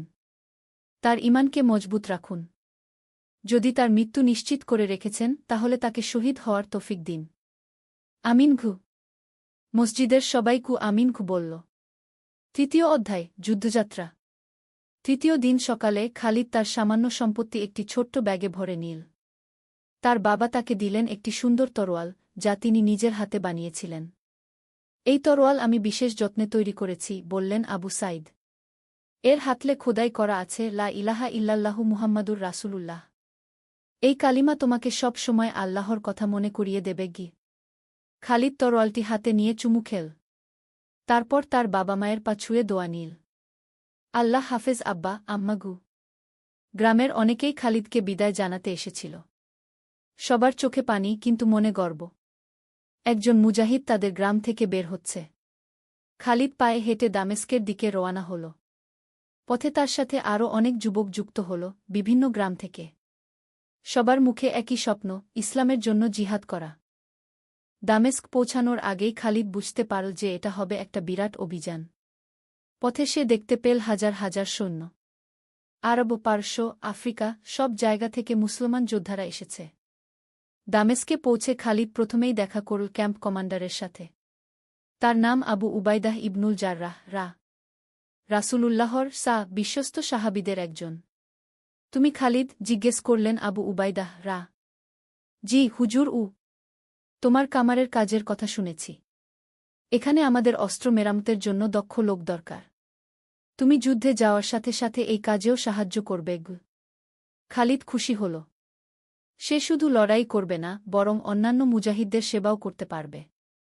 চতুর্থ অধ্যায়, প্রথম যুদ্ধ। কয়েকদিন প্রশিক্ষণ আর প্রস্তুতির পর সংবাদ এল যে বাইজান্টাইন বাহিনী সিরিয়ার উত্তরে একটি শহর অবরোধ করেছে। মুসলিম বাহিনী সেখানে যাওয়ার সিদ্ধান্ত নিল। খালিদ ইবনুল ওয়ালিদ এলেন ক্যাম্পে। তাকে দেখে খালিদের মন ভরে গেল সম্মানে। মাঝারি উচ্চতার কিন্তু অত্যন্ত শক্তিশালী গড়ন। তার চোখে এক অদ্ভুত তেজ, যা দেখলে মনে হয় যেন তিনি শত্রুর হৃদয় পর্যন্ত দেখতে পান। সৈনিকগণ বললেন খালিদ ইবনুল ওয়ালিদ, আমরা যাচ্ছি জিহাদ ফি সাবিলিল্লাহর জন্য। আমাদের উদ্দেশ্য শুধু বিজয় নয়, বরং আল্লাহর দ্বীনকে প্রতিষ্ঠা করা। মনে রাখবেন, আমরা অত্যাচারী নই, আমরা মুক্তিদাতা। যে কেউ ইসলাম গ্রহণ করবে সে আমাদের ভাই। যে কেউ জিয়া দিয়ে আমাদের অধীনে শান্তিতে থাকতে চাইবে, তার নিরাপত্তা আমাদের দায়িত্ব। বাহিনী রওয়ানা হল। খালিদ তার ইউনিটের সাথে হাঁটতে হাঁটতে ভাবছিল, এই প্রথম সে ঘর থেকে এত দূরে এসেছে। প্রথম তার জীবনে এত বড় দায়িত্ব নিয়েছে। 3 দিন মার্চের পর তারা পৌঁছাল ফিহল নামক স্থানে। সেখানে বাইজান্টাইন বাহিনী অবস্থান করছিল। খালিদ দেখল যে শত্রুবাহিনী সংখ্যায় অনেক বেশি, কিন্তু মুসলিম সৈন্যদের মনোবল আকাশছোঁয়া। যুদ্ধ শুরু হওয়ার আগের রাতে খালিদ বহুক্ষণ নামায় পড়ল। সে দোয়া করল তার বাবা মায়ের জন্য, তার গ্রামের জন্য এবং সমস্ত মুসলমানদের জন্য। ভোর হতে না হতেই যুদ্ধ শুরু হয়ে গেল। খালিদ প্রথমে কিছুটা ভয় পেয়েছিল, এত চিৎকার, এত রক্ত, এত হট্টগোল। কিন্তু যখন সে দেখল যে একজন বাইজান্টাইন সৈনিক একজন আহত মুসলিম যোদ্ধাকে হত্যা করতে যাচ্ছে, তখন তার মধ্যে ক্রোধের আগুন জ্বলে উঠল। লা ইলাহা ইল্লাল্লাহ চিৎকার করে খালিদ ঝাঁপিয়ে পড়ল। তার তরোয়াল বাতাসে ঝনঝন করতে করতে শত্রুর উপর আঘাত করল। প্রথম আঘাতেই বাইজান্টাইন সৈনিকটি মারা গেল। খালিদ দ্রুত আহত মুজাহিদটিকে নিরাপদ স্থানে নিয়ে গেল। জায়কাল্লাহু খায়রান ভাই, বল আহত সৈনিকটি। এভাবে সারাদিন যুদ্ধ চল। সূর্যাস্তের সময় বাইজান্টাইন বাহিনী পিছু হটতে বাধ্য হল। মুসলমানরা বিজয়ী হল। পঞ্চম অধ্যায়, পরীক্ষার সময়। ফিহলের যুদ্ধে বিজয়ের পর মুসলিম বাহিনী আরও গভীরে অগ্রসর হল। কিন্তু পথে একটি গ্রামে পৌঁছে তারা এক ভয়ানক দৃশ্য দেখতে পেল। গ্রামটি প্রায় খালি। বেশিরভাগ বাসিন্দা পালিয়ে গেছে। কিন্তু যারা রয়ে গেছে তারা অত্যন্ত ভীত। একজন বৃদ্ধ লোক কাঁপতে কাঁপতে মুসলিম সৈন্যদের কাছে এল। আমরা শুনেছি তোমরা সবাইকে হত্যা কর, বলল সে। খালিদ ইবনুল ওয়ালিদ তার কাছে গেলেন। আমরা শুধু তাদের সাথে যুদ্ধ করি যারা আমাদের সাথে যুদ্ধ করে। তুমি যদি শান্তি চাও তাহলে তুমি নিরাপদ। বৃদ্ধ লোকটি অবাক হল। কিন্তু আমরা খ্রিস্টান। সেটা কোনো সমস্যা নয়। তুমি হয় ইসলাম গ্রহণ কর, নয়তো জিয়া দিয়ে আমাদের রাষ্ট্রের নাগরিক হয়ে থাক। দুই ক্ষেত্রেই তোমার নিরাপত্তা আমাদের দায়িত্ব। গ্রামবাসীরা আস্তে আস্তে ফিরে আসতে লাগল। তারা দেখল যে মুসলিম সৈন্যরা সত্যিই তাদের কোনো ক্ষতি করছে না। খালিদ এই ঘটনা থেকে একটি বড় শিক্ষা পেল। যুদ্ধ শুধু তরোয়াল দিয়ে জেতা যায় না, হৃদয় জয় করতে হয়। কিন্তু কয়েকদিন পরেই আরেকটি কঠিন পরীক্ষা এল। তারা যখন একটি শহর অবরোধ করছিল, তখন খালিদ দেখল যে কিছু মুসলিম সৈন্য বেসামরিক লোকদের সাথে খারাপ ব্যবহার করছে। খালিদ দুর্ভাবনায় পড়ে গেল। একদিকে তারা তার সহযোদ্ধা, অন্যদিকে তারা ভুল কাজ করছে। সে কি করবে? সে গিয়ে খালিদ ইবনুল ওয়ালিদ এর কাছে বিষয়টি জানাল। খালিদ ইবনুল ওয়ালিদ সাথে সাথে সেই সৈন্যদের ডেকে পাঠালেন। তোমরা কি ভুলে গেছ রাসূলুল্লাহর নির্দেশ? তিনি কঠোর গলায় বললেন। তিনি কি বলেননি, বৃদ্ধ, নারী ও শিশুদের হত্যা করো না? যারা যুদ্ধ করে না তাদের ক্ষতি করো না? সৈন্যরা লজ্জিত হয়ে মাথা নিচু করল। আমি তোমাদের শাস্তি দিতে পারি, বললেন তিনি। কিন্তু আমি চাই তোমরা নিজেরাই তওবা কর এবং ক্ষতিগ্রস্তদের কাছে ক্ষমা চাও। খালিদ এই ঘটনা থেকে আরেকটি শিক্ষা পেল, সত্য বলা, এমনকি নিজের সাথীদের বিরুদ্ধে হলেও, একজন মুসলমানের কর্তব্য। ষষ্ঠ অধ্যায়, বন্ধুত্ব ও ত্যাগ। অভিযান চলার সাথে সাথে খালিদের বেশ কিছু ভালো বন্ধু হল। তার মধ্যে সবচেয়ে ঘনিষ্ঠ ছিল সালিম আল মিসরি। সে মিশর থেকে এসেছিল। খালিদের চেয়ে কয়েক বছরের বড়, কিন্তু অত্যন্ত বিনয়ী এবং ধার্মিক। সালিম ছিল হাফেজে কুরআন। প্রতিদিন ফজরের নামাজের পর সে কুরআন তেলাওয়াত করত। তার কণ্ঠ এত সুন্দর ছিল যে সবাই মুগ্ধ হয়ে শুনত। খালিদ ভাই, একদিন সালিম বলল, তুমি কি কখনো মনে কর যে আমরা কি সঠিক কাজ করছি? খালিদ অবাক হল। কেন? তুমি কি সন্দেহ করছ? না, সন্দেহ করছি না। কিন্তু মাঝে মাঝে ভাবি, এত রক্তপাত, এত ধ্বংস, আল্লাহ কি সত্যিই এটা পছন্দ করেন? খালিদ গভীরভাবে ভাবল। আমি মনে করি আল্লাহ যুদ্ধ পছন্দ করেন না। কিন্তু কখনো কখনো ন্যায় প্রতিষ্ঠার জন্য যুদ্ধ প্রয়োজন। আমরা তো অত্যাচারীদের বিরুদ্ধে লড়ছি। আমরা নিরপরাধ মানুষকে মুক্ত করছি। তুমি ঠিক বলেছ, বল সালিম। কিন্তু আমাদের সবসময় সতর্ক থাকতে হবে যেন আমরা নিজেরা অত্যাচারী না হয়ে যাই। এই কথোপকথন খালিদের মনে গভীর প্রভাব ফেল। সে বুঝতে পারল যে একজন মুজাহিদ শুধু সাহসী হলেই চলে না, তাকে হতে হয় বিবেকবান এবং ন্যায়পরায়ণ। কিছুদিন পর তারা ইয়ারমুক নামক স্থানে পৌঁছাল। সেখানে বাইজান্টাইন সাম্রাজ্যের সবচেয়ে বড় বাহিনী অপেক্ষা করছিল। এই যুদ্ধ হবে সিরিয়ার ভাগ্য নির্ধারণী। যুদ্ধের আগের রাতে সালিম খালিদকে বলল, ভাই, আমার একটা অদ্ভুত স্বপ্ন হয়েছে। আমি দেখেছি যে আমি জান্নাতের দরজায় দাঁড়িয়ে আছি। খালিদের বুকটা কেঁপে উঠল। এমন কথা বলো না ভাই। না, আমি ভয় পাচ্ছি না। যদি আল্লাহ আমাকে শহীদ করেন তাহলে সেটা আমার জন্য সবচেয়ে বড় সম্মান ও সালিম হাসল। তবে একটা অনুরোধ আছে। কি? যদি আমি মারা যাই তাহলে তুমি আমার মায়ের কাছে একটা চিঠি নিয়ে যাবে। বলবে যে তার ছেলে ঈমানের উপর মারা গেছে। খালিদ কিছু বলতে পারল না। সে শুধু তার বন্ধুকে জড়িয়ে ধরল। সপ্তম অধ্যায়, ইয়ারমুকের যুদ্ধ। ইয়ারমুকের যুদ্ধ শুরু হল ভোরের সাথে সাথে।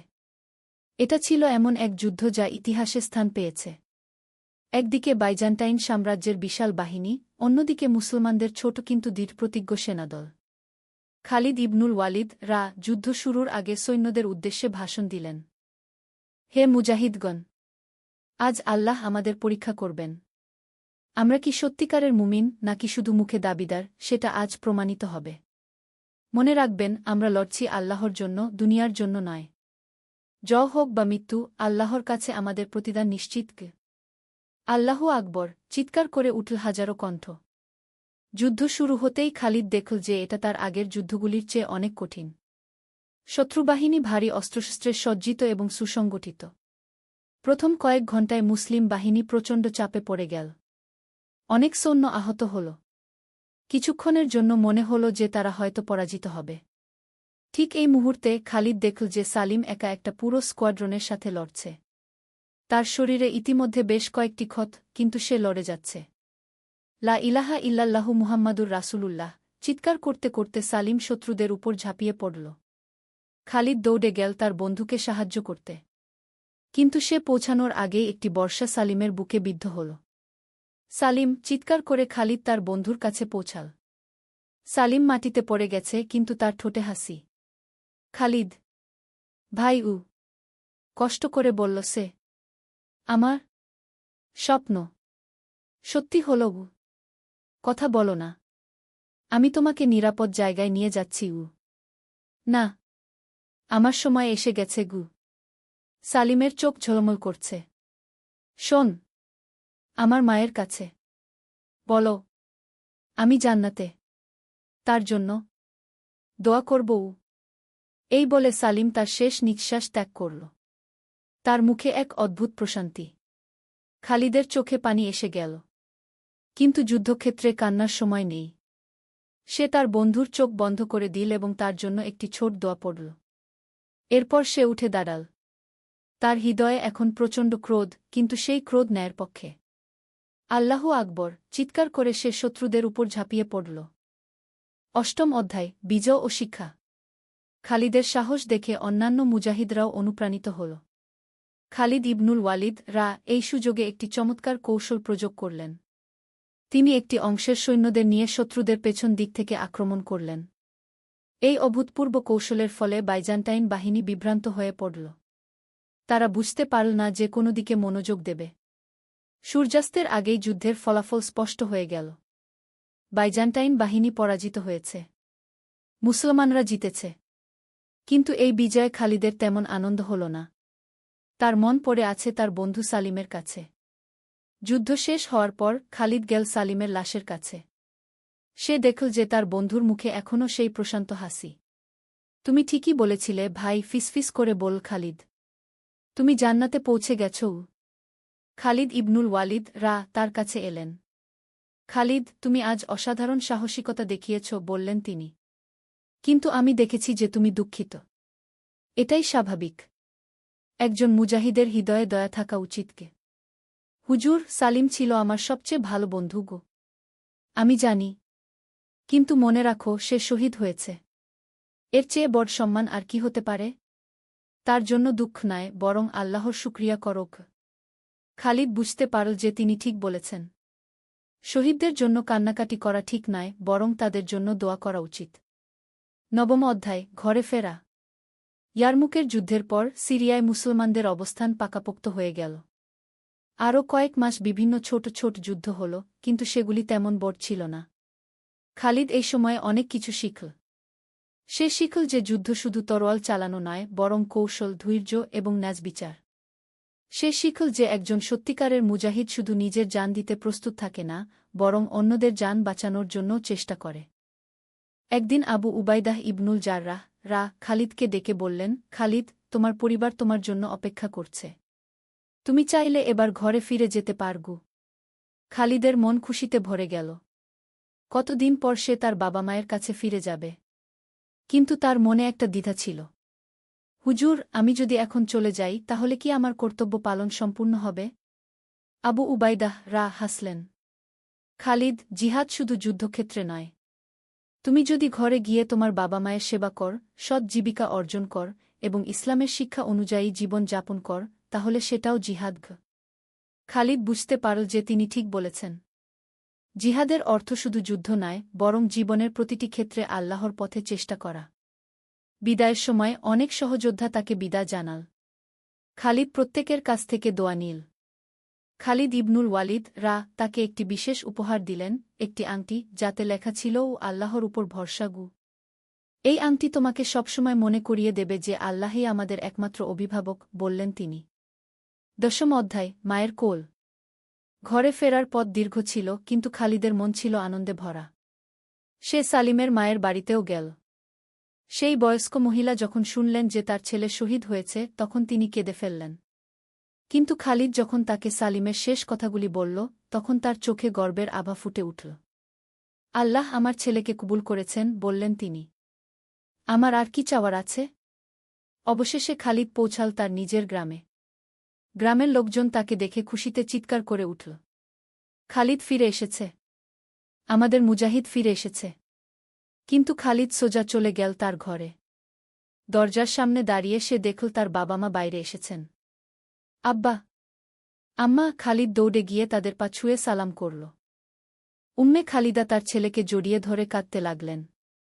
আবু সাঈদের চোখেও পানি, কিন্তু সেই পানি আনন্দের। আল্লাহর শুকরিয়া, বললেন তিনি। আমার ছেলে নিরাপদে ফিরে এসেছে গিয়ে। সেদিন রাতে তিনজনে একসাথে বসে খালিদ তার অভিজ্ঞতার কথা বলল।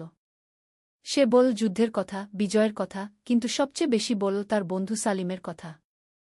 আব্বা, আমি বুঝেছি যে জিহাদ শুধু যুদ্ধক্ষেত্রে নয়, এটা জীবনের প্রতিটি ক্ষেত্রে কি। আবু সাঈদ সন্তুষ্ট হয়ে মাথা নাড়লেন। তুমি ঠিক বুঝেছ পুত্র। এখন তোমার কাজ হল এই অভিজ্ঞতা কাজে লাগিয়ে একজন ভালো মুসলমান হয়ে জীবন যাপন করা। 21 অধ্যায়, নতুন জীবন। খালিদ গ্রামে ফিরে এসে আবার তার বাবার কামারের কাজে যুক্ত হল। কিন্তু এখন তার কাজের ধরন পাল্টে গেছে। যুদ্ধক্ষেত্রে অস্ত্র তৈরির অভিজ্ঞতা কাজে লাগিয়ে সে আরও ভাল লাঙ্গল, কোদাল এবং অন্যান্য যন্ত্রপাতি বানাতে লাগল। কিন্তু সবচেয়ে বড় পরিবর্তন হল তার চরিত্রে। যুদ্ধের অভিজ্ঞতা তাকে আরও ধৈর্যশীল, আরও দয়ালু এবং আরও বিবেকবান করেছে। গ্রামের ইমাম উস্তাদ আব্দুর রহমান তাকে বললেন, খালিদ, তুমি কি গ্রামের যুবকদের জন্য ইসলামিক শিক্ষার ব্যবস্থা করবে? তোমার অভিজ্ঞতা তাদের অনুপ্রেরণা দেবে কি? খালিদ রাজি হয়ে গেল। সে প্রতি সপ্তাহে একদিন গ্রামের যুবকদের নিয়ে বসত। তাদের কুরআন হাদিসের পাশাপাশি জীবনের নানা বিষয়ে শিক্ষা দিত। একদিন একজন যুবক জিজ্ঞেস করল, খালিদ ভাই, যুদ্ধে যাওয়া কি সবার জন্য ফরজ? খালিদ ভাবল কিছুক্ষণ। তারপর বলল, জিহাদ অনেক রকম হতে পারে। কারো জন্য যুদ্ধক্ষেত্রে যাওয়া, কারো জন্য বিদ্যা অর্জন করা, কারো জন্য দরিদ্রদের সেবা করা। গুরুত্বপূর্ণ হল নিয়ত, তুমি কি আল্লাহর সন্তুষ্টির জন্য কাজ করছ, নাকি নিজের স্বার্থের জন্য? আরেকদিন এক তরুণী পর্দার আড়াল থেকে জিজ্ঞেস করল, নারীরা কিভাবে জিহাদ করতে পারে? খালিদ বলল, নারীদের জিহাদ হল সন্তান লালন-পালন করে তাদের ভাল মুসলমান হিসেবে গড়ে তোলা, স্বামী সংসারের খেদমত করা, সমাজের কল্যাণমূলক কাজে অংশগ্রহণ করা, প্রয়োজনে চিকিৎসা সেবা দেয়া। এগুলো সবই জিহাদের অন্তর্ভুক্ত। 22 অধ্যায়, বিবাহ ও সংসার। খালিদ যখন 25 বছর বয়সে পৌঁছাল, তখন তার বাবা মা তার বিয়ের কথা ভাবতে লাগলেন। গ্রামে আয়েশা নামে একটি মেয়ে ছিল, যে ছিল অত্যন্ত ধার্মিক এবং চরিত্রবতী। তার বাবা ছিলেন গ্রামের একজন সম্মানিত শিক্ষক। খালিদের বাবা মা আয়েশার পরিবারের কাছে প্রস্তাব নিয়ে গেলেন। আয়েশার বাবা খালিদের চরিত্র এবং ধর্মনিষ্ঠার কথা জানতেন, তাই তিনি রাজি হয়ে গেলেন। বিয়ের অনুষ্ঠান সাদাসিধেভাবে সম্পন্ন হল। খালিদ যুদ্ধ থেকে যে সামান্য অর্থ নিয়ে এসেছিল তা দিয়েই সংসার শুরু করল। আয়েশা ছিল একজন আদর্শ স্ত্রী। সে শুধু ঘরের কাজকর্মই করত না, বরং খালিদের ইসলামিক শিক্ষার কাজেও সাহায্য করত। গ্রামের মেয়েদের তিনি কুরআন ও ইসলামী আদব-কায়দা শেখাতেন। 1 বছর পর আল্লাহ তাদের এক পুত্র সন্তান দিলেন। খালিদ তার নাম রাখল সালিম, তার শহীদ বন্ধুর নামে। যখন ছোট্ট সালিমকে দেখত, তখন খালিদের মনে পড়ত তার বন্ধু সালিমের কথা। সে মনে মনে প্রতিজ্ঞা করল যে তার ছেলেকে সে এমনভাবে গড়ে তুলবে যেন সে তার নামদাতার মতো একজন ন্যায়পরায়ণ এবং আল্লাহভীরু মানুষ হয়। 13 অধ্যায়, দুর্ভিক্ষের পরীক্ষা। খালিদের শান্তিপূর্ণ জীবনে একদিন বিপদ এল। সেই বছর সিরিয়া অঞ্চলে ভয়াবহ খরা হল। কয়েক মাস কোনো বৃষ্টি হল না। ফসল নষ্ট হয়ে গেল। মানুষের মধ্যে খাবারের অভাব দেখা দিল। খালিদের পরিবারের অবস্থাও খারাপ হয়ে গেল। কামারের কাজ কমে গেল, কারণ মানুষের কাছে অর্থ নেই। খাবার কিনতে হল অনেক বেশি দামে। একদিন খালিদ দেখল যে গ্রামের একজন বৃদ্ধ মানুষ ক্ষুধায় মারা যেতে বসেছেন। তার ঘরে কোনো খাবার নেই, কোনো সাহায্যকারীও নেই। খালিদ তৎক্ষণাৎ তার নিজের ঘর থেকে যা কিছু খাবার ছিল, তার অর্ধেক নিয়ে বৃদ্ধের ঘরে পৌঁছাল। চাচাজি, এইটুকু নিন, বল খালিদ। বৃদ্ধ লোকটি কাঁদতে কাঁদতে বলল, বেটা, তোমার নিজের সংসার আছে। তুমি আমাকে দিলে তোমরা কি খাবে? চাচাজি, আল্লাহ আমাদের রিকের মালিক। তিনি চাইলে আরও দেবেন। বাড়ি ফিরে এসে খালিদ আয়েশাকে বিষয়টি বলল। আয়েশা খুশি হয়ে বলল, তুমি ঠিক কাজই করেছ। আল্লাহ আমাদের পরীক্ষা করছেন গি। কিন্তু পরের দিন তাদের ঘরে একদম খাবার নেই। খালিদের মন খারাপ হয়ে গেল। না খেতে পারলেও সমস্যা নেই, কিন্তু আয়েশা এবং ছোট্ট সালিম? সেদিন সকালে নামায়ের পর খালিদ দীর্ঘক্ষণ দোয়া করল। হে আল্লাহ, আমি আপনার রাস্তায় যা করেছি তা আপনার জন্যই করে।